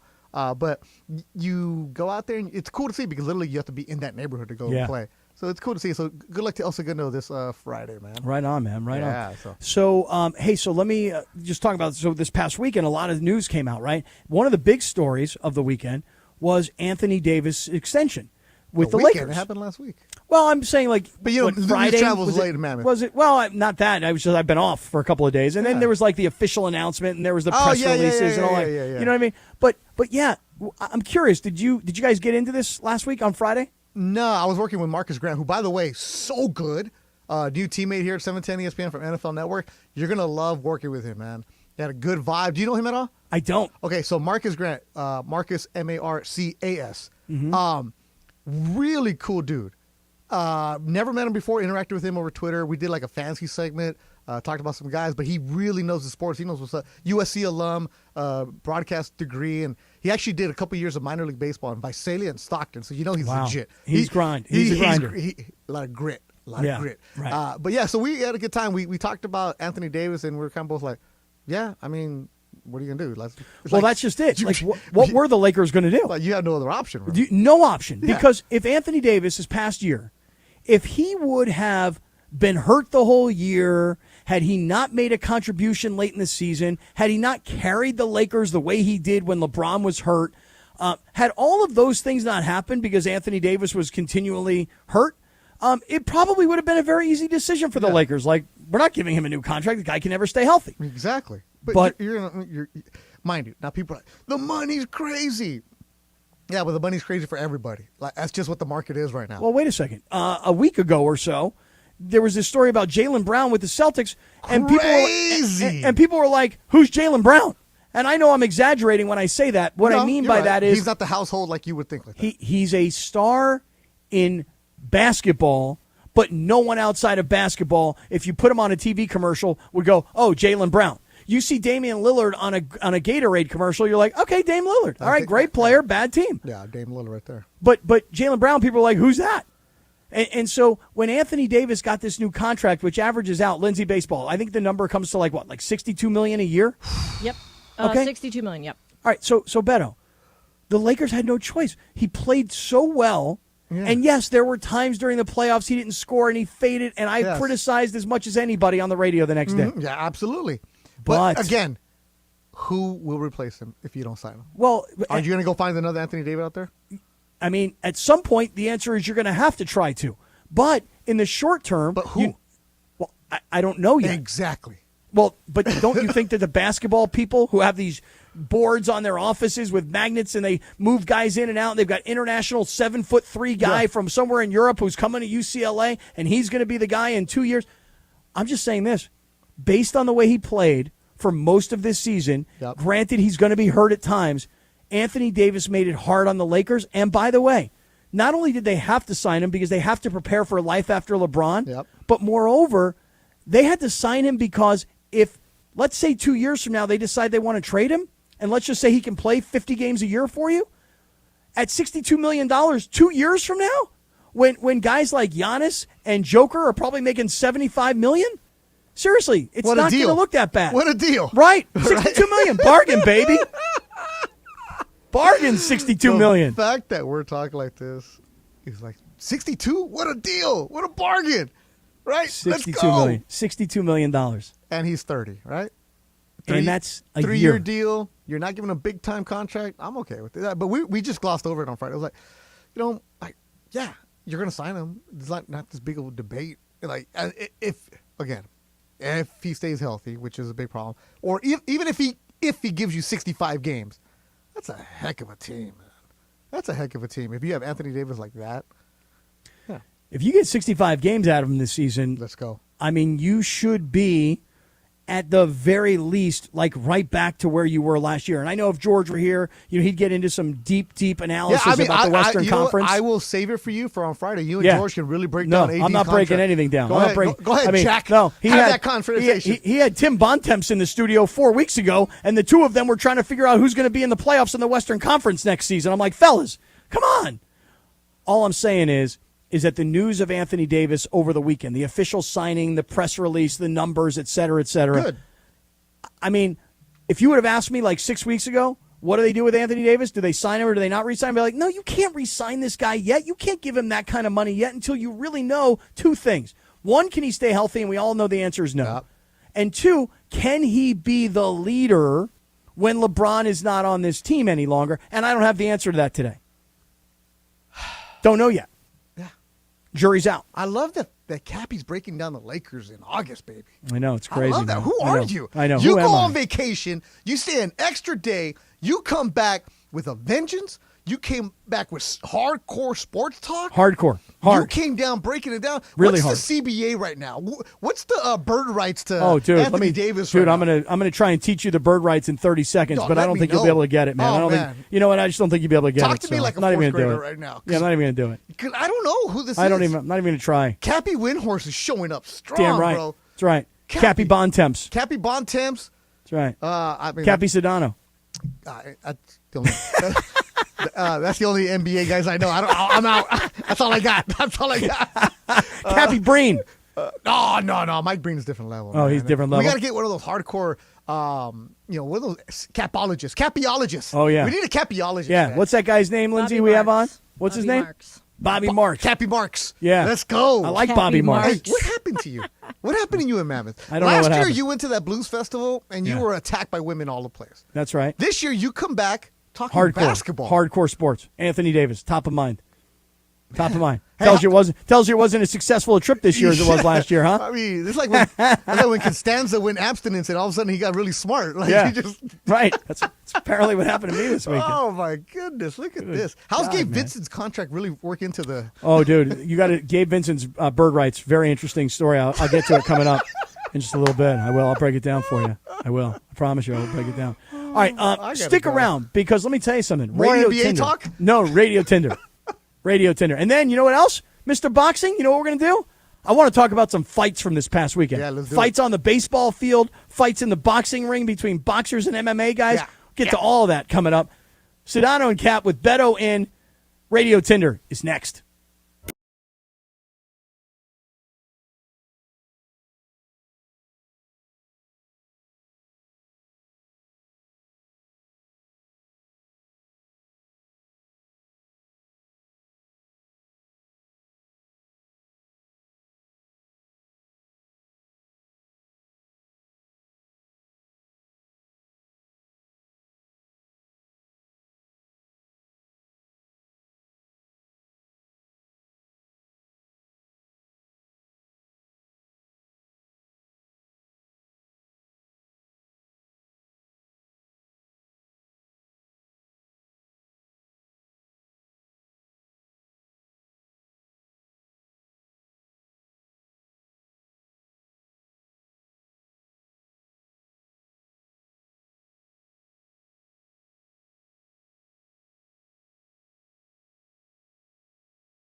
Me. Take it away, producer Lindsay. Thanks, Christopher. Lucille Ball is also a native of Jamestown, New York, which is where Tim Bontemps is from. Tim Bontemps. Yeah. I was waiting for a Right. Cleveland reference right there. Break down some. reference. Let's Lucy break down and some. Ricky. Lucy. Heck See, yeah. Beto, I think Tim Bontemps, you would like to break down next year's Western Conference playoff teams in the NBA with Tim Bontemps. You should do that. I sat here and watched Sedano and Tim Bontemps do it, and it was fascinating. I'm not going to say anything about a fellow ESPN employee. I like Tim Bontemps. I like Bontemps. I like that I like him in. He takes on like that villain role because he like kind of trolls the Lakers fans. I like that too. He's a heel. Yes, exactly. That part of it I like. He's really smart. He's really he is. smart. And Laker fans are going to hate everything that's anti-Laker anyway. So it We don't should matter. talk to him about the NBA playoffs in like May of 24. No, I think. You know what? That'd be great because that means the Lakers are in the playoffs in May. Yeah. Yeah. All right, Lindsay Baseball, what's up, girl? I just saw you yawn on YouTube. It's okay. Yeah, I'm a little tired today. Oy vey. I was at Disney Roll 8 on Saturday. Oh, Really? yeah. You with intern Graham. Yeah, we took intern Graham, which he was one of Beto's interns before he interned here. Shout out to intern Graham. He is like, he's got such a great attitude. He's got such a good vibe. I was telling Chris, I was like, because, he's working hard at this event we were at Angelo's. And we were right by there, literally down the street. I was like, Graham, you want to come with us to Disneyland? He's like, sure, if that's the vibe, yeah, let's go. If that's the vibe. Yeah, he looks like he's 12. Yep. Yes. Hey, actually go to the ESPN LA Instagram. He actually did a video on there. So Graham is cool. He just recently graduated from the University of Oregon. Good kid. And Kappy, I suggest you be super nice to Graham because he's one of the kids that will eventually become a vice president. Yeah, he'll be our boss this He'll be day. our boss. I'll be out of He'll this be our business boss. by then. The I'll way- be out of this by Kappy, then. The Yeah. way he's going, give it 5 years. Oh, really? I'll be out. I'll be long gone. I'll be gone. Ah, Kappy, you're Yeah. like 48. You're taking the Mexican HGH, bro. You're good, man. Tijuana, La Revolucion's got you right. And Lindsay, did the intern kiss up to you enough to actually make you notice him and Well, get his actually, name? to be honest, He's not Cap, a kiss-up. so the first day that they all came in, and some of them were being like shuffled around in their group, and some of them peeked their head in my door, and they were just like, "Oh, hey, like we're I think it was Laura, somebody like introduced them, and I said, "Hey, if you guys ever want to like come in early or stay late, shadow me on the show, let me know." The only person that took me up on that was Graham. And you know what? Wow. He did it the next day. He goes, "Hey, Lindsay, I'm not working tomorrow. I'm not on the schedule, but I'd love to come out and sit in on Sedano and Kap just to kind of like see what you guys do and maybe ask a question or two." And I was like, "Yeah, of course." That's Wow, what way to happens go, when Graham. when you work for Beto Vision Enterprises, you learn these things right there. Yeah. Did you guys Shout buy him a out. churro? Oh, Yeah, we did. I bought him a drink. He had a Jedi mind trick at the cantina. He's going out for a drink? Yeah, he's 21. yeah, he 22. he just graduated from Oregon. They Hey, carded him. By the way, I did not hire him here at the station. All I did was post on my Instagram that the openings were here. He applied before I even told him there was an opening. So I'm not. Dude's I'm a not go-getter. Yeah, absolutely. Good one. Love He's that. a good one. Yeah. But by the way, Anyway, He's a real one, is what he Yeah, is. he's a real Funchy. one. He's a from- real hey, one. went to Long Real Beach one. Poly. Hey, guarantee you, Kappy, he's got black Air Force Ones. Oh, Yeah? dude. Yeah, he went to Long Beach Poly. Yeah, he's legit. Yeah.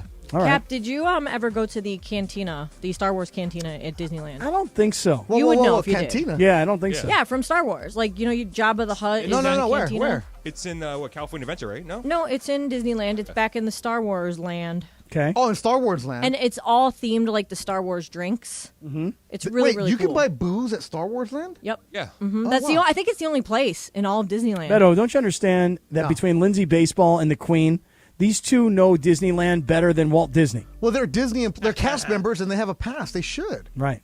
Also, we went to the new Minnie and Mickey's Runaway Railroad ride. Mm-hmm. That's hard to say. Is it fire? It was cool. I mean, I went to it down in Florida, but they redid it here, and the one up here is like a little bit more oomph to it. It's a cool Got more ride. oomph. It's a really cool ride. Okay. Beautiful. So yeah. Anyway, back to Radio Tinder. Yeah. Earlier today, a report from Awful Announcing revealed that Orioles play-by-play broadcaster Kevin Brown was apparently suspended for what I would say is simply doing his job. Apparently, the team was unhappy about him pointing out the team's past futility against their opponent. Here's a clip of what he said. This has been maybe the toughest ballpark to play in, but the Orioles have a chance to do something special today. They've already clinched at least a split in the series, winning 2 of the first 3, and they could pick up a series win behind Tyler Wells today. It's been a minute. The Orioles split a 2-gamer with the Rays in June. They had lost their last 15 series here at Tropicana Field. You have to go back to when our now colleague Brad Brock picked up the win in the series finale June 25th, 2017, the last time the Orioles won a series here at St. Pete. Already got 3-2 at the Trop this year after winning 3 of 18 the previous 3 years combined. It is a stark difference, Ben, and it is not a bad Rays team. It's not like all of a sudden the Rays became slouches in the American League East. They've led this division every day, but now 2, and the Orioles once again are back alone in first place. Yep, So- that's all he said, and he was suspended because I guess the report from the Athletic said that the Orioles ownership thought that it made them look cheap, was the word that they used. So is this the dumbest suspension ever for a team broadcaster? Swipe left or swipe right, Kappy? I'll swipe right, meaning that I don't know that it's the dumbest suspension ever, but it's pretty benign. I mean, I thought that listening to it, it was like, hey, fans, we're here against what has been one of the better teams in our division, and they've been good for a long time, and we have not been very good for a long time. But all these years later, look at how successful we are, and look at how we're competing with these guys, and that's an exciting thing for our franchise. I don't know the guy's name, but I thought he sounded Kevin like Brown. I thought he sounded like somebody who was really smart, understood the history, and was presenting to me that the Orioles have actually arrived. I'm shocked to hear that he was suspended for that. And it's indefinitely, too. So Kevin Wow. Brown is his name. A young broadcaster. I think it's his second year with the team from Syracuse. Came along the road through the minor leagues with Syracuse Chiefs, all that other stuff. He's an excellent broadcaster. He's not the former pitcher for the Dodgers that just took a bunch of money. So Kevin Brown, if you heard the background, there was music there. This was the TV openings segment, which means that they had graphics. He was reading the graphics, Kappy. And by reading the graphics, that means there was a director, a producer, a graphics director who all put that together. He wasn't the only one. This is something that came from other people who say, hey, this is a good idea. Here's a nugget. And I guarantee you that nugget was probably in the game notes that the team put out. That's what the Athletic pointed out, too. It was in the media notes for that day. So all he did was read. But Peter Angelos, the owner of the Orioles, and they can never get out of their own way. And this takes away from the fact that the Orioles are the best team in the AL right now, 70-42. Kevin Brown is wrong, bad, and everybody in baseball is coming out supporting him because I guess he's like one of the nicest guys. Well- now, this has happened to me where I've been taken off a broadcast because I didn't want to go along with the, let's just say, the narrative of what they were trying to push. So they didn't tell me, hey, we're taking you off. But because I didn't want to say certain things, I'm like, no, this guy sucks. Like, I'm not going to say he's good. I wasn't just, because I'm freelance, so I'm a daily hire. So I wasn't asked back. And I understood why. But this dude did nothing wrong. No. He read the numbers. But Beto, I've told you that my story of being fired by CBS Exactly. because the Chargers ownership, Petty. they said, hey, look, we don't like the things that he says about our ownership and moving from San Diego to L.A. Good. And we don't want him on the sidelines. We don't want him in our building. We won't help him with reports during the game. Totally And understand that. And CBS called me and they go, hey, dude, we have a team that won't let you into their building. Like we don't need that kind of problem. We don't need that. And I literally, but look, I understand because the owners are going to do that and they're going to hold the grudge against you. You're going to hold the grudge against them. But to have a guy internally, imagine if John Ireland started a broadcast for the Lakers and he said, hey, the last time the Lakers beat the Clippers was, X number of games ago, and the Clippers over the last however many games have owned the Lakers, and here's the stats. They've won 30 of the last 35. He probably has done that. Yeah. Could you imagine the Lakers suspending him for just telling you the facts? Here's the thing about being a broadcaster in the business. You got to go and paint the rosy picture for certain teams.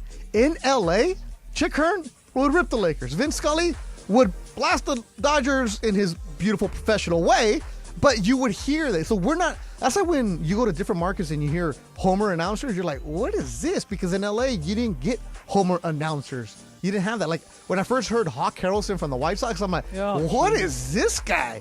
Like, my goodness, because in L.A., we don't have Homer announcers. Well, let me tell you something. growing That young man from the Orioles, if he's that young and he's already that accomplished, that he could be a Major League Baseball announcer, and all of Major League Baseball sees that, hears that, I guarantee you, while it seems like the worst thing that's happening in his life, how dare they suspend me, I'm their guy, I guarantee you that turns into much bigger and better things for that kid. And he's really good, too. So, real quick, I just noticed Awful Announcing tweeted out this clip from the Mets game that's going on right now where Gary Cohen. Oh, he rips that team. Yeah, he said, let me just say one thing to the Baltimore Orioles management. You draped yourself in humiliation when you fired John Miller, and you're doing it again. And if you don't want Kevin Brown, there are 29 other teams who do.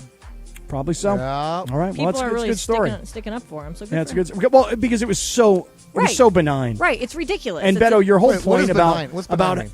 Well, it just means it was. Usually I have to ask for definitions, Yeah, but yeah. it just kind of means it was harmless. Hey, but your point is right on. There's a producer, there's a director, there's somebody who wrote the stats, there's somebody who put up the graphics. Everybody was in on it. Yep.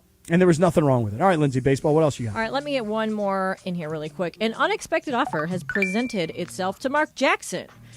Adult webcam site CamSoda has extended What's it called?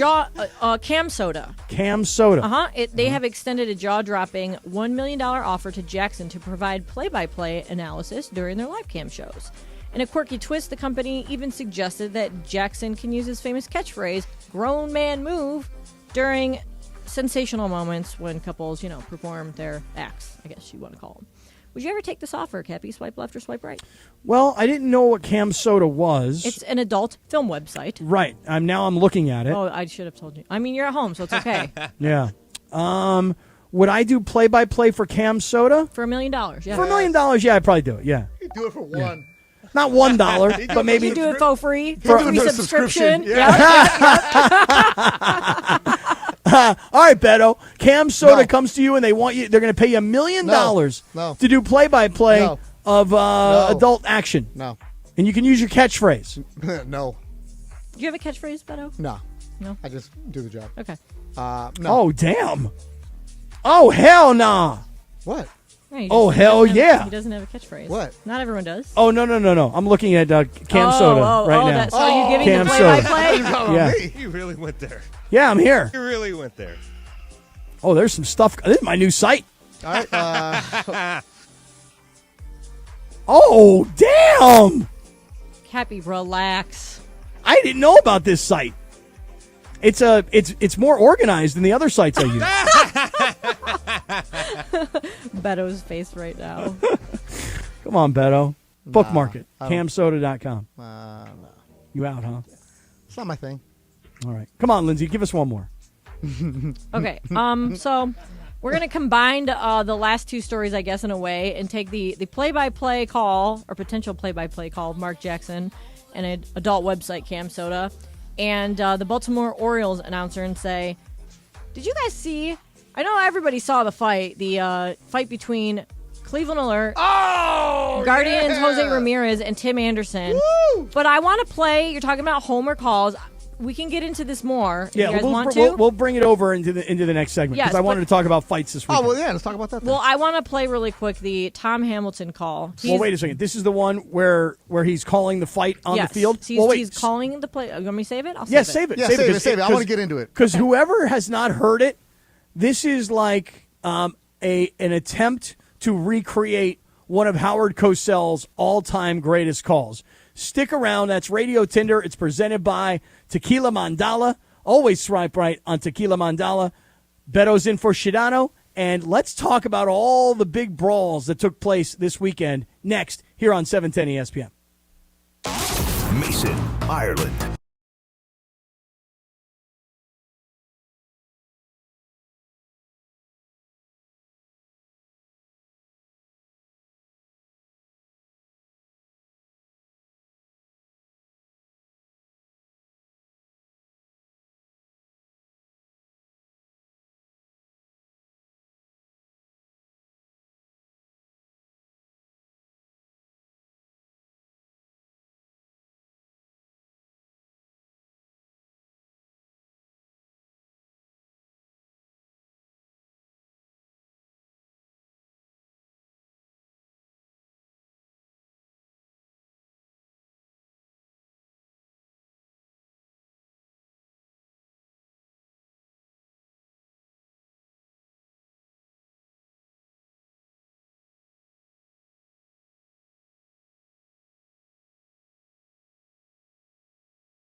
Black and Gold dominated in their League's Cup debut, putting up a club record 7 goals. Now, LAFC go marching into the round of 16, led by Carlos Vela and Denis Bouanga, versus Real Salt Lake and the return of Chicho Arango and Danny Musovski. LAFC collide with RSL Tuesday night. Pregame begins at 7 p.m. on 710 ESPN and the ESPN LA app. Forget about it!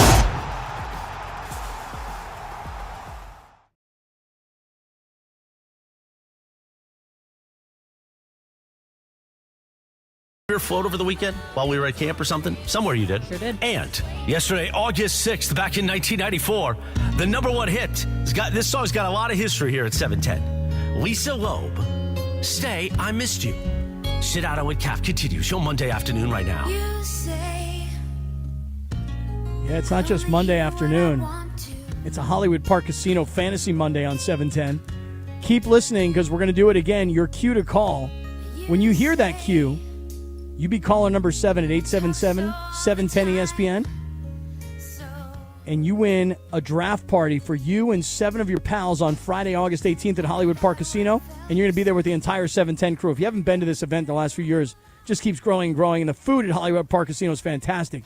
Keep listening all day today, and thanks to Hollywood Park Casino, eat, drink, and draft. All right, Beto. Lindsay was about to play for us before we hit the break. The play-by-play call of a big baseball fight that happened this past weekend between Cleveland and the Chicago White Sox. Yes, sir. So, can I Did you just see first? I did. And I've watched it from every angle that I can watch it. Good. Because I still can't figure out how Anderson gets so knocked out. The punch lands. I'm not saying he's a it punk, doesn't. That's why. Because he's a punk? Is that what you said? Calm Sure down. Let's go. Because he's a little punk? Let Kappy get the story out. All I'm saying is, Beto, all I'm saying is this.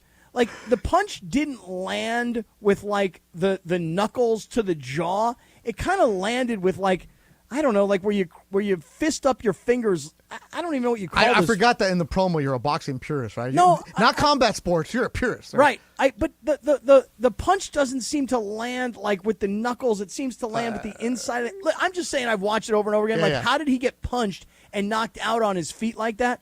So, Linz, you have the clocked. I keep watching it over and over again. He made contact. I think Tim Anderson. I think he's soft. He is. That's what everyone's saying now. He's soft. I think he is. The way he dropped his glove and raised his hands, let's go, let's do this thing. That was so funny. And then he got. And Ramirez popped it when he was falling backwards and being grabbed. I think Tim Don't Anderson mess with soft. Jose, man. Don't mess with him. Yeah. So, where do we start with this, Kappy? Well, let's start with the play-by-play. All right, let's Lindsay get there. Baseball So it's pulled Tom Hamilton, who is the home radio announcer, which so good. he's not. I mean, this call is hilarious. So but good. I'm not a fan of him because he's way too much of a homer, and every fly Well, you ball. want to keep your job. You want to keep your job. You become a homer. I'm just saying every fly ball is ah! He goes insane for it. But I did in the group chat with my dad and my uncle and my cousins. I was like, okay, I know we don't really like Tom Hamilton all that much, but this call is hilarious. So here's what it sounds like. Here it comes. A swing and a smash to first by the diving Vaughn. Down the right field line. Kicks into the corner. Ramirez on his way to second. Head first slide. Safe and in to score is Jimenez. And another hustle double. Right over the bag at first. Now Hosey and Anderson square off. They're fighting. They're swinging. Down goes Anderson. Down goes Anderson. So good. Because if you're a baseball broadcaster, you've been waiting for that right there. If you're a play-by-play man or woman, you're waiting for a moment where you can have that right there, especially in baseball, because usually the baseball fights are, okay, you throw first, you go first, no, you go first. Okay, then the bullpens come down, they walk together, and then okay, a bunch of pushing and then move away. Nah, this was real deal. That was a real punch, and there was a guy who was out on his feet. Yeah. But the down goes Anderson. Yeah. I should have pulled it earlier. I don't know why I didn't think of this. I got you. We've all heard it. I got you. Everybody knows where this comes from, though, right? Here, I'll play it. I mean, Does everybody? Older people do. Okay, so if you're younger then, and you don't know, did he just come up with that? Down goes Anderson. Great call. If you're over 35, you know where it comes from. Okay, so one of the all-time legends in sports broadcasting, Howard Cosell, and let's take a listen. Angie Dundee, Ali's trainer, right next to me is saying it. You may hear him. Down goes Frazier. Down goes Frazier. Down goes Frazier. The heavyweight champion is taking the mandatory 8 count, and Foreman is as poised as can be in a neutral corner. Down goes Anderson. Solid. Down goes Anderson. Solid. Take that. That's old school right there. Yeah, that is. Down goes Frazier. That's Yeah. good. So he was channeling his inner Howard Cosell. Now, Kappy, have you done the breakdown why this happened? Why the actual fight went down? No, I did not break that down. Okay, so I was reading some of the Spanish papers. So Okay, let me Ramirez was talking. So Anderson has been known as a guy that slaps you when he tags, like the hard tags. Mm-hmm. And guys have told him, like, hey, man, you don't have to tag me that hard. Like, the play wasn't even close. And he stands over guys Yeah. after he does. Mm-hmm. Like what? Which What? he did. You want some? Which he did in this. So Ramirez has said he's told him in the past, I guess earlier this year, he did that to like a rookie player or a young guy. And the young guy's not going to say something. So they kind of just like, hey, man, that's enough. You know, kind of like something's going to happen to you one day. So he slid it in, and there it is. And Ramirez said something. Anderson said something. And according to the Spanish paper that I read, that Anderson said, I want to fight. So Ramirez was like, well, if you're going to say you're going to fight, we're going to fight. Now, with Anderson, the best is because I work in boxing. I follow so many boxing writers or for trainers. The breakdown from the boxing community of Anderson's stance. Now, the question was, so he's right-handed. Uh-huh. So what did he do? He went into the southpaw stance. Okay. Okay. All right. You do that when you've trained. Like Oscar De La Hoya. You know, he naturally right-handed. Right. Fought southpaw. Right? Oh, I know he was southpaw, but he switched right-handed, right? Right. So you want it's okay. I saw the doc. I saw it. It happens, right? Where you put your strong hand, lead hand out, and you want to be power. But Anderson did the typical like, you're at a bar and like, oh, you bump into me? You want some? You want some? And then he's doing the hands up and down motion. Yeah. Right? Like, okay, if you look at Ramirez, he immediately went to the fist by the temples. You want to put? I'm going to get this video. I got to break this down Oh, yeah. while you're doing it for because me. when you know what you're doing, and I've taught my kids this to protect themselves, you put that left hand up by the temple because you always want to protect it. You throw the jab and it's on the string and comes right back. So that's what Ramirez was doing. Anderson did the, you want some? Hands up and down. By having hands up and down, Anderson threw his punch. He never brought his hand back. That's why he got caught. Had his hands low. You hear boxers, analysts always say, hey, you got to keep the hand back up. You got to keep the hands up. Oh. And he kept his hands low. That's why he got caught. So he threw the punch, and he got countered. That right hand cracked to the jaw. So Kappy, he may not have hit him that hard, but he hit him hard enough to drop it. And mind you, he was a little bit off balance, but he got him. A 10-8 round to Anderson, got him. And then he was still wobbly. He got hit hard. And when you've never been hit, I mean, you could say that you've been in fights, but you've never been hit that hard. Woo. Boy, I'm telling you, and anybody who's watching on YouTube, I found it on Twitter, which didn't take much, and I'm showing it up on the screen. I mean, dude, here's the jab, thing. bring it back, boom, back. You see boxers shadow boxing against the mirror all the time because they're just practicing that jab, bring it back, jab, bring it back, turn the fist over, bring it back, turn the fist over, bring it back. So you can tell Ramirez is trained. Ramirez knows what he's doing, and the word is around baseball, Ramirez is a bad dude. And then Ramirez, I guess, said he tried to reach out to Anderson, and Anderson silenced. Like Ramirez, like, hey man, we're done with this. And then he went off on Twitter about it today. And he also deleted some tweets. Yes. What did Anderson say? Well, he said it's not over with. Well, and for all you people that are out there making fun of me, you know, it basically essentially like that. Okay, let me just say that's this. why he got 6 games because he started it and he kept on tweeting up a storm. I feel like I have this perception of him, Anderson. And by the way, he's not like a household name for me. He's not in my consciousness. I don't follow the White Sox, but for some reason, I have a perception of him that he thinks he's like some super tough guy. And when he dropped his glove and he put his hands up and he started swinging, he wanted it right away. And I'm telling you, yes, the punch connected, but when you get knocked out on your feet like that, and you think you're a badass, people now think you're soft. No, but so he may come out and say he wants more. But I want to see more. Hey, when you get dropped like that, you just take your L and be like, you know what, you got me. Yeah, let's move on. Kappy, did you hear Terry Francona's response to the whole thing? No, it's pretty funny. Here, let's play that. Tito, what'd you think of Jose's left hook? Right hook. Right hook.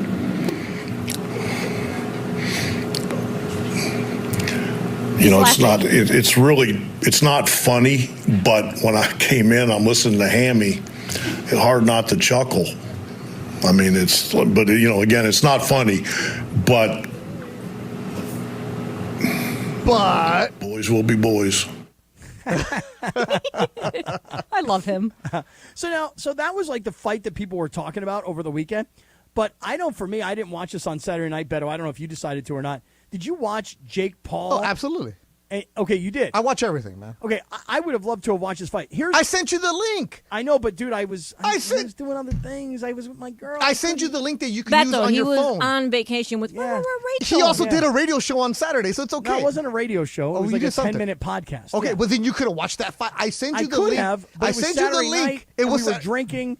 And I was out doing things. That's how you watch boxing. Drinking, not watching, not paying attention. Rachel was not having it, Cap. No, I don't. I'm just thinking about where I was Saturday night at that time. Yeah, and could I have watched it? But anyway, listen. Yes, because I sent you the link that's phone friendly. But I thought that Nate Diaz was like the one guy that was like badass enough in real life to beat Jake Paul. And I didn't see the fight, so you tell me. All right, so Nate actually trains in boxing. Okay, just hold on one quick second. Lindsay's telling me we got a break, so let me do this. I want to hear. I want to hear about this. I want to hear about this big time. And Lindsay has for us the 2023 NFL Broadcaster Survey. We want to get into that, but Beto's analysis of this fight next on Sedano and Kap.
The black and gold dominated in their League's Cup debut, putting up a club record 7 goals.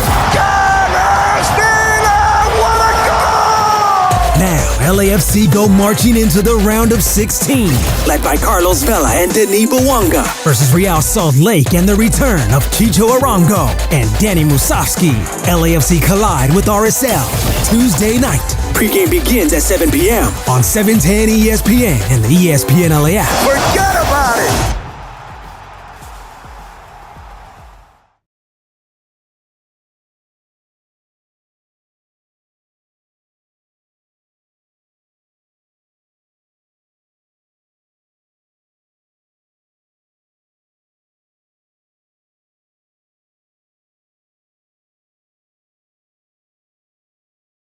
So we got Scott Kaplan. In this afternoon show, Sedano and Kap. Scott Kaplan. The confidence is up there. That goes without saying. I've always thought that, where you wear Nikes with a suit, it can be kind of a tacky look.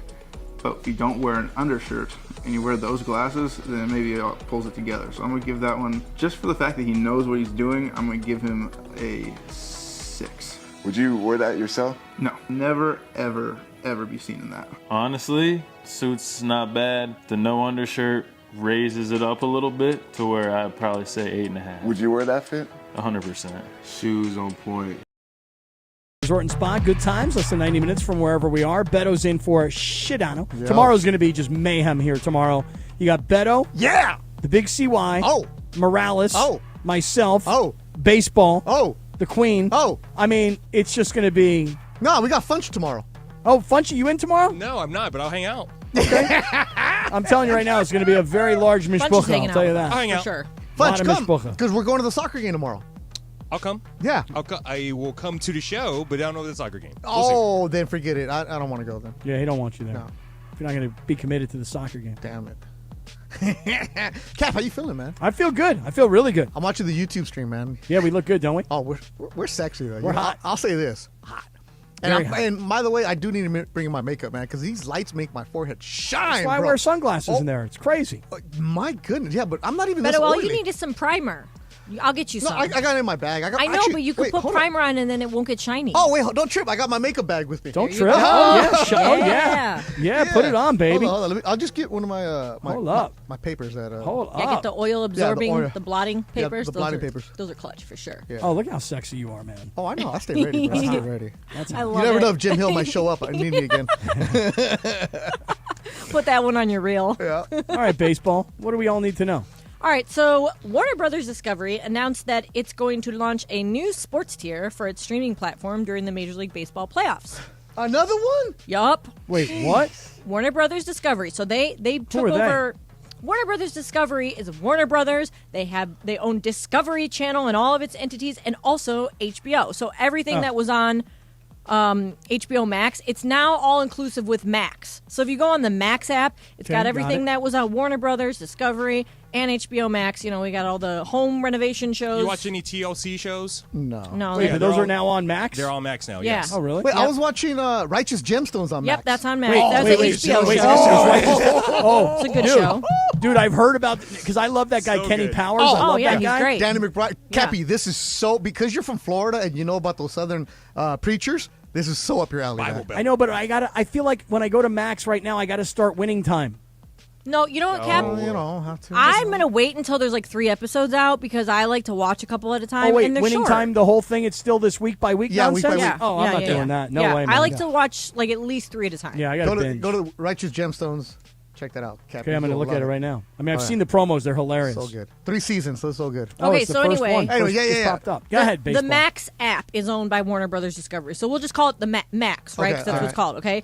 So Warner Brothers Discovery was the merger of Warner Media and Discovery, and so now they're going to stream the live postseason games on Max. WBD is what they call it. They hope to eventually stream games from other leagues and organizations that it currently has broadcasting rights agreements with, including the NBA, NHL, and the NCAA for its men's basketball tournament. The company is considering charging extra for the sports tier on Max, so your price is going to go up again. Currently, the ad-supported tier costs $9.99 for Max subscribers, and the ad-free tier is $15.99. So And it sucks having ads. I'll tell you that. okay, yeah, so I'll wait, always pay to just to not have to clarify. watch the ads. Yeah, I got to update my Hulu for that. Just to clarify, I already have Max. Correct. Now Yeah, to watch yeah. sports, I got to pay another tier. They'll probably send you an email or something that gives you the option, and it'll be like, or they'll just I'll like delete that advertise it. Man, yeah. if there was I'll delete only that email a chance, before I even open it. if there was I'll only a delete thing that where you can thing. have all of them together and it'd be easy to find. Right. It used to be easy. Listen, it used to be easy, and everybody thought they were super cool when they cut the cord. And guess what? Now cord cutting sucks. You want to know the trick? Don't break up with that girl that has all the passwords. Well, yeah, that right? That's a really good one. that, or if you have a Roku, which I know not No. everyone does, but get a Roku. I got a phone. Okay, That's all but I listen. got. I don't even have a Roku? TV. I watch all on my computer. If you have a Roku, download the Roku app, Yeah. and you can just use the app as your remote control. And so you type in the search bar anything you Too want to watch. complicated. Too complicated. Anything? No, you can even talk into it like Kappy does. You could talk into the app and say whatever boxing match or game or whatever it is that movie you want to watch. All right, I'll do it right now. Ready? Ready? I got Roku, and I never do that. Well, I'm telling you, that's how I find everything. You don't have to figure out like, oh, is it on this streaming service or this one? You just talk into the Roku and say what don't you know, want to man. watch, and I then gotta- it pulls it up for you. I'm going Kappy to and sound really Friends. old. I'm going to sound old right now. Kappy and Friends. Okay, I'm not saying that I like hold the newspaper in my hands. Okay, I'm not that old, but I'm going to say this right now. I have cable TV in my house, and I think it's a lot easier. Oh, absolutely, it's easier. Cap, but do you Watching use, TV is easier. You use your remote. You talk into your remote and you I say do. Anyways, Amazon Prime or whatever right. it is. That's You right. do the same thing with the Roku, but you add like what you want to watch. Like if it's a it's way Thursday too night, much just to watch The Office. if it's Thursday night and you want to watch Thursday night football game, you just open the Roku app and you press the little microphone button and But you say, but I don't have Roku, so this "Well, doesn't work. can you for let me finish?" No, I don't have Roku. You talk don't into have it and you say Chiefs Cowboys or whatever the game is that night, or you could just say Chiefs game, and then it pulls it up for you. It's I don't pretty even good. know what Roku is. Well, you should probably He's old, man. get He hip don't to know. the Roku because it's pretty. old. To me, I find it very convenient. I'm not home enough, anyways. Beto. Actually, I watch everything on my phone or computer. I have an extra Roku actually that I bought. But I don't have a TV. Oh, So wait, you don't watch stuff on TV? On my He computer. watches on his computer. He's like his kids. Everything's on the computer. Oh, Yeah. I couldn't do that. Yeah. I need my big TV. Nah. Well, get ready to spend more, I guess, because now you're going to have to buy it from another vendor. Yeah. And that's what you need to know. It's Kappy, brought to you by Pat, give me your Morongo password. Casino Resort and Spa. You need my passwords? I'll Yeah. give you my passwords. 1, 2, 3, 4, 5. Yeah, that's it. Cap, I found an app for you while you were out. Which is? Remember how we always talk about how you have like 20 different subscriptions to Prime because you Yeah. forget your password and so Right. on and so forth? Right. So I heard this ad on a podcast I was listening to, and it's exactly what you need. Which is? Let's see. Let me pull out my phone here. Well, let me know. And I'm going to tell everybody that was what you need to know, brought to you by Morongo Casino Resort and Spa. Good times, less than 90 minutes from wherever you are. And Beto's analysis coming up here in just 1 second of this fight this weekend. He's already analyzed and broken down a baseball fight that happened at second base. I mean, all I looked at it was like a baseball fight. I didn't realize that everybody in the boxing community had broken down this fight. Oh, yeah. Keep the hands up. Yeah. The app you need, Kappy, is Charge Back. Charge Back. Mhm. We'll look at it tonight. Charge Back. Beto, I didn't get a chance to watch this this Jake Paul fight on Saturday night, and I know that you did send me the whatever link to figure out how to do it. But I thought like Nate Diaz was like a real badass in real life, and that he's enough of a fighter to win a fight like that. Is Jake Paul actually getting better? Should I start watching his fights? No. Jake Paul is still a show where you're like, okay, this is the guy I want to see get beat up. Now, Right. Nate Diaz, it was his professional boxing debut. Mm-hmm. Jake Paul has fought two guys that have had a winning record. Everybody else is actually two guys have had pro fights. I'm sorry. Everybody else making their debuts. So,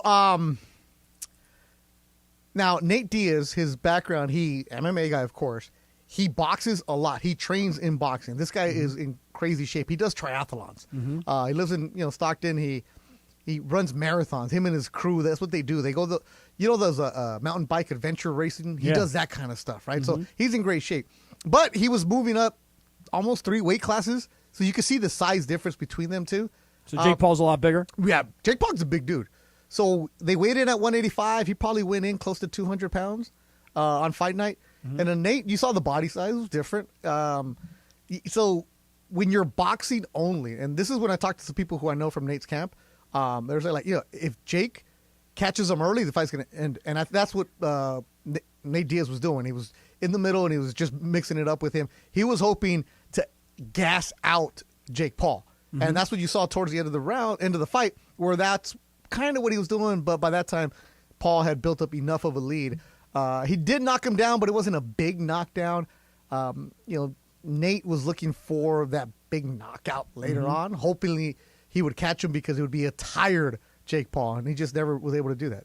I mean, it was a fun fight to watch, but you're not watching championship fighters, but it's still a freak show kind of thing because it's the novelty of what it is. Yeah, I like it. I find the whole thing to be entertaining. I mean, YouTuber turns pro boxer. Yeah. And because he has so much reach and influence, he can get people to actually buy the fight. Like, to me, I find the story to be fascinating. Yeah, but he but sold I was, out American Airlines Arena. He's big. He made a bunch of money. Wow. Yeah. Pretty impressive. And he was one of the promoters on it. I mean, it was on DAZN. It was on ESPN. It was like all over the place, everywhere you look.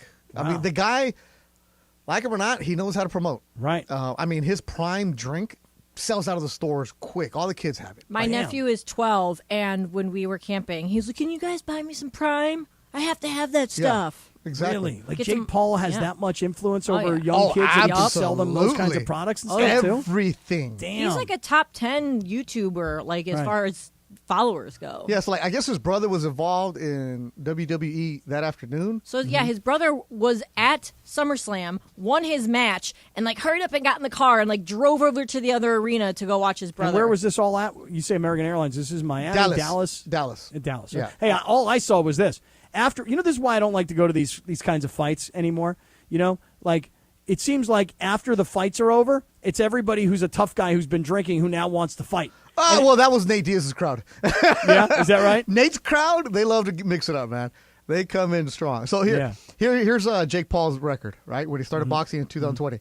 Guy, debut. His opponents, debut. 0-1, Anderson Silva, who was 46 at the time, 47, 3-1. Tommy Fury, who he lost to. And then Nate Diaz making his debut. So he hasn't fought anybody with the real boxing. I know. I just the figured, one like, real all these boxer MMA he guys would fought. kick his ass. Now, if they were MMA, the odds came out, Nate Diaz would be a minus 1,200 favorite. Oh, yeah, of course. He'd kill him. He'd destroy him. Exactly, and that's why he's not doing that. So Jake Paul does a good job promoting and good job of picking his opponents. Nate Diaz made a bunch of money this weekend. Like, some of the comments were like, okay, is this Nate Diaz or is this money Nate Diaz? Who's more embarrassed today? Is it Nate Diaz for losing to Jake Paul or Tim Anderson for getting knocked out? Tim Anderson. Well, Nate Diaz didn't. He was making his pro boxing debuts. You're like, okay, I lost. Okay, I'm not even a boxer, and I made millions. Tim Anderson got suspended 6 games, and he got beat up. And this, you know what this does? Yeah, it makes everybody think he's soft. It makes everybody say, Jose Bautista, what? Who? What? No, it's now everybody, you got knocked out like Tim Anderson. Yeah, it's now like one Joey of the all-time. Bats is off the hook. Right, it's one of the all-time great baseball fights now ever. Stick around, everybody, because today is a Hollywood Park Casino Fantasy Monday here on 710. Keep listening for your cue to call because we got one coming up for you. Be caller 7 at 877-710-ESPN. You're going to win a draft party for you and 7 of your friends. It's happening on Friday, August 18th. It's at Hollywood Park Casino, and you're going to be with the entire 710 crew. So keep listening because it's coming up thanks to Hollywood Park Casino. Eat, drink, and draft. On the way, Lindsay Baseball said, don't read this. I want your natural reaction. She's got the 2023 NFL Broadcasters Survey. We're right around the corner from kickoff. Let's get into it. Stick around. This is Sedano and Kap on 710.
So we got Scott Kaplan.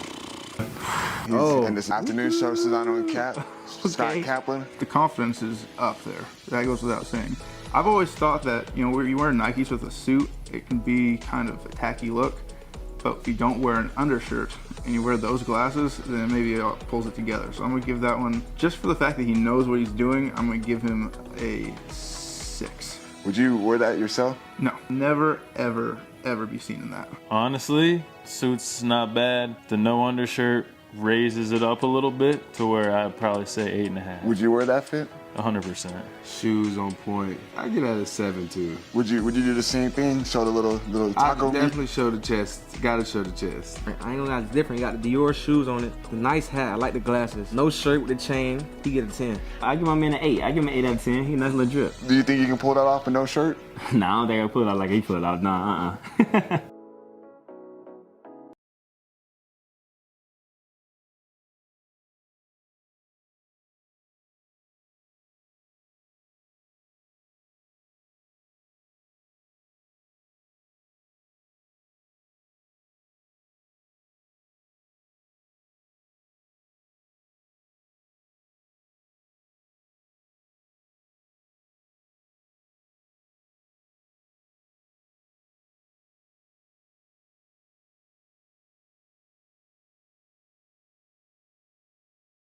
The black and gold dominated in their League's Cup debut, putting up a club record 7 goals.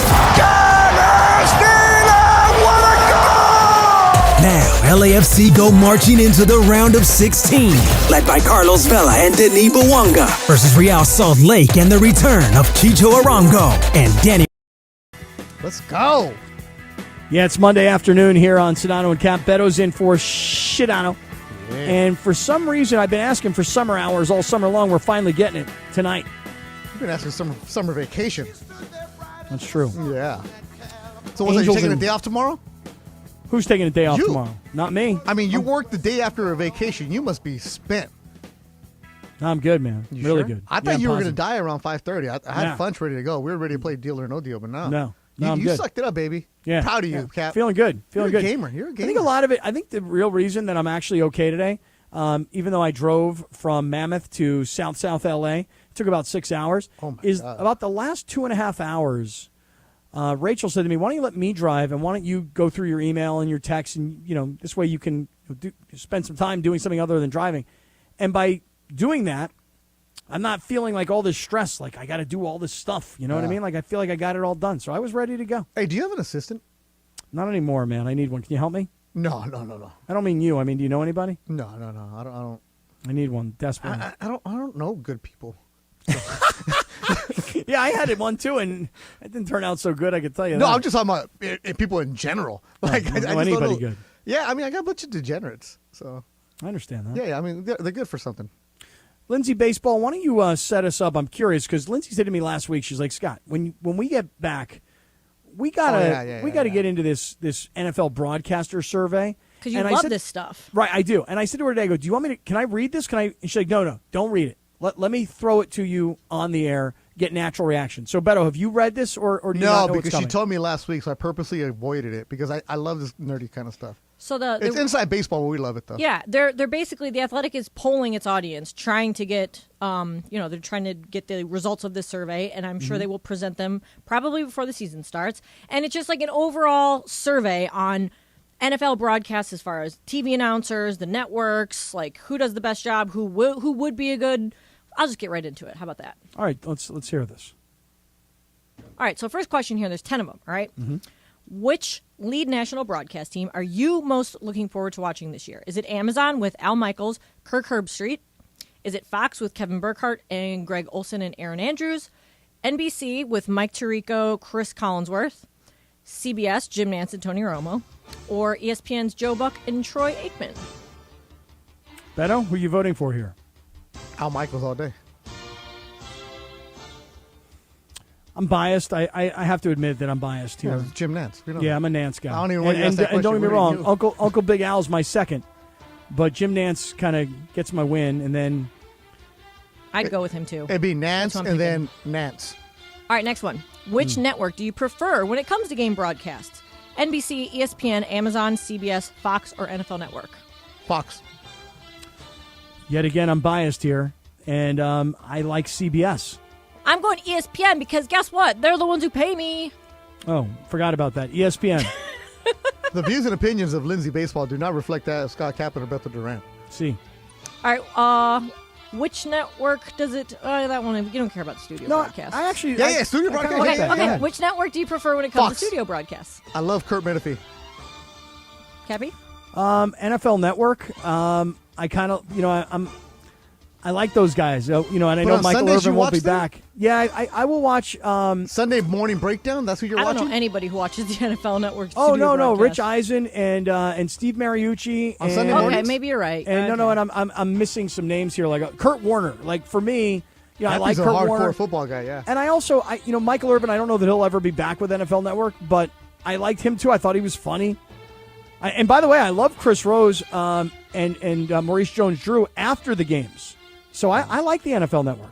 All right. But I find myself watching ESPN probably more often. Kappy is now working at the NFL Network. All right. That's right. All That's right. What current player or coach of this list here do you think would make the best broadcaster? Bill Belichick, Travis Zero. Kelce, Sean McVay, Von Miller, Aaron Rodgers, Mike Tomlin. Or you could put other if you want. You saying McVay? Beto? Yep. I think Travis Kelce could be really good. I'm going with that too. I think Travis Kelce's a big personality, and he would dress funny. Yeah, that can get old, You quick though. No, but I think like Travis Kelce to me could be like a really good analyst because I'm he's kinda already a getting good over him personality. already, man. Kind of annoying me. Kelsey's Yeah, a annoys little you? oversaturated. I was just Yeah. going to say there hasn't been a lot of them, but he's I went from very, not knowing who he was to like, okay, we get it, guy. You're everywhere. he's very versatile though, We and get he it, could guy. do everything. Whereas McVay is like, and even Belichick, like how those guys are pretty limited. I feel like But I as think- far as Well, This Belichick is has for no hardcore chance. football fans, right? We're going to be watching for football, right? Yeah, but Belichick has no chance to be good on TV. Like Gronk is like, whoa, right? And then what? who said it's for hardcore football fans? This is for anybody. Well, but I think Sean McVay is young, he's good looking, and he's brilliant when it comes to football. Oh, I and he think was could- great with us last week. I heard he was great. Oh, he was great. But you always know what you're getting with him. I think Sean McVay could be a great TV analyst. The list that you gave me, I'd probably say Travis Kelce. I'm with you, Kappy. I agree. We're like lockstep here, Cap. Okay. What Oh, else you got? Kelsey's from Ohio, huh? Yeah, but you know that there we go. All right, that has anyways. nothing to do with it. We're gonna get that's a whole nother story. As for Laura another would say, day. On a scale of 1 to 5, what grade do you give the Manning cast? Oh, on a scale 5 of 1 being to 5. the best, 1 being the worst. What do you got, Beto? no grade. I've never seen it. I watched the Manning cast during these games. I'll give it a 3.75. I was gonna say 4, yeah. I've seen Manningcast on Twitter because they send the highlights, but that I've never actually watched it. I like it. I actually find watching the game with Peyton and Eli in a kind of a carousel of guests and watching how emotional they get when watching it. I like it. I'll give you an example though. I watched on Saturday. No, actually, it was last night. I watched the Dodgers Padres game. And I couldn't find the regular ESPN feed. I could only find the A-Rod cast or the K-Rod cast. with Have you Michael ever K? seen? Have you ever seen that? No. Michael K and Alex Rodriguez. No. I got to tell you something. And listen, I know it's ESPN and we work for ESPN. It's horrible. And what I mean by that is this: All right, since you said it, yeah, brutal, Kappy. It's brutal. It is. It is. We get it, guy. You're amazing. You watch. You're amazing. You watch the Dodgers and Padres. Here are these two NL West teams going head to head, right? Yep. You've got Michael Kay, who's the voice of the Yankees. Alex Rodriguez, probably considered a Yankee, and they're interviewing a guy named Joel Sherman, From who's the Yankees. he's a columnist or a baseball the beat Yankees. writer. Yeah, for the New York Post. It's like, bro, I'm watching Dodgers Padres, and you're talking to me about Yankees Mets. And by the way, I'm missing the whole game because all you guys are doing is talking about the Yankees and the trade deadline. Yeah. I mean, to me, it's just not entertaining. Yeah, MLB Network does something good with Sierra Santos where she has other former players like CeCe Sabathia's coming in there, and they're just doing that kind of talk, and they're actually watching the game. Really good stuff on there. But yeah, the K-Rod cast, no. No, Manning cast in, K-Rod Manning cast out. I just like watching traditional football. Tell me what's going on. I like the Manning cast for the games that I probably wouldn't watch. Yeah. normally. I mean, it's smart. I like it. It's All a right. great idea, but not for me. Next one. Will Tom Brady be a good NFL analyst? Nope. Should he join Fox Sports for the 2024 Nope. season? Nope, Nope. you're all out. Nope. Kappy, I feel like I know what you're going to say. I mean, will he be a good NFL analyst? Let's just say if he does join the broadcast. Okay, on well, Fox. let me start off by saying this. I don't think he'll work in broadcasting, Brady. I don't think that – I know people are going to be like, how could he not? How could he turn down $35 million a year to broadcast football games? I just don't think he'll ever make it into the booth. I really don't. As for could he be good, I think he could be good. I know I'm in the minority. Everybody thinks he'd be terrible. And Joe Montana was terrible, and Dan Marino was terrible, and Jim Kelly was terrible. And there have been lots of Hall of Fame quarterbacks who are terrible on TV. I give Brady a shot, but I don't think he'll ever make it to the booth. Yeah, TV's great to do from the couch for a couple plays, but when you got to actually watch a 4-hour game and you got to be entertaining the entire Yeah, game he's too and vanilla. on point, Yeah, too vanilla. exactly, he's boring. All right, next one. I Because love all the this stuff that question. Tom Brady does that we find funny, it's all scripted for social media. Right. Love this question here. What lead national NFL crew would you most want to have a beer with? Want me to go through them? Yeah, Nance and Romo from CBS. Joe Buck and Troy Aikman from ESPN. that's red wine. Al Michaels and Kirk Herbstreit from Amazon. We're drinking Hennessy. Tirico and Collinsworth from NBC. Or Greg Olson, Kevin Burkhardt, and Aaron Andrews from Fox. You're right. There's definitely like There's a white different wine, drink. a red wine, Uh-huh. a bourbon, a Jack Daniels, and then like a $1,000 like Japanese whiskey crew. Kappy, try and take your love for Uncle Jim out of this. Yeah, well, so I'll take Jim Nance off the board here. Thank you. I would say that I'm probably most inclined to have a beer, and that's important, Yeah. with Kevin Burkhardt, Greg Yeah. Olson, Aaron Andrews, and Tom Rinaldi. Burkhardt's Instagram is really good on travel days because after the games they hustle out and then you see them at the airport having a beer. Like that's pretty cool. They get out of their tie, their clothes, and they're just at the airport talking about the game. So I like Kevin Burkhardt. He does a fantastic job. I man. wonder All right, if maybe last if I one. have a beer with them, though, maybe Aaron Andrews and I can make up. I knew that's where you're going. I knew Right. it. Maybe we Oh, can you guys make got up. issues? No, Aaron he loves Andrews, her. No, Aaron Andrews hates my guts. But yeah, she doesn't like him, but he loves her. No, I don't really love her either. I actually don't really okay. dig her at all. You got a type, huh? A type? Yeah. Should I do the last one real quick here? No, we got to get Aaron Andrews. Should the point spread of the NFL game you are viewing always appear on the screen? Yes or no? Yeah, I have no problem with that. I love it. Put the live betting too while you're at it. Yeah, but what I don't like is all this betting stuff and then all these players getting suspended. Hey, over and under that, Aaron Andrews knows who you are. Beto. Unfortunately, I wish she didn't. We'll talk to you tomorrow. Tomorrow, tell me that story. Bye. All right, we got to roll. Let's get out of here. We're back tomorrow.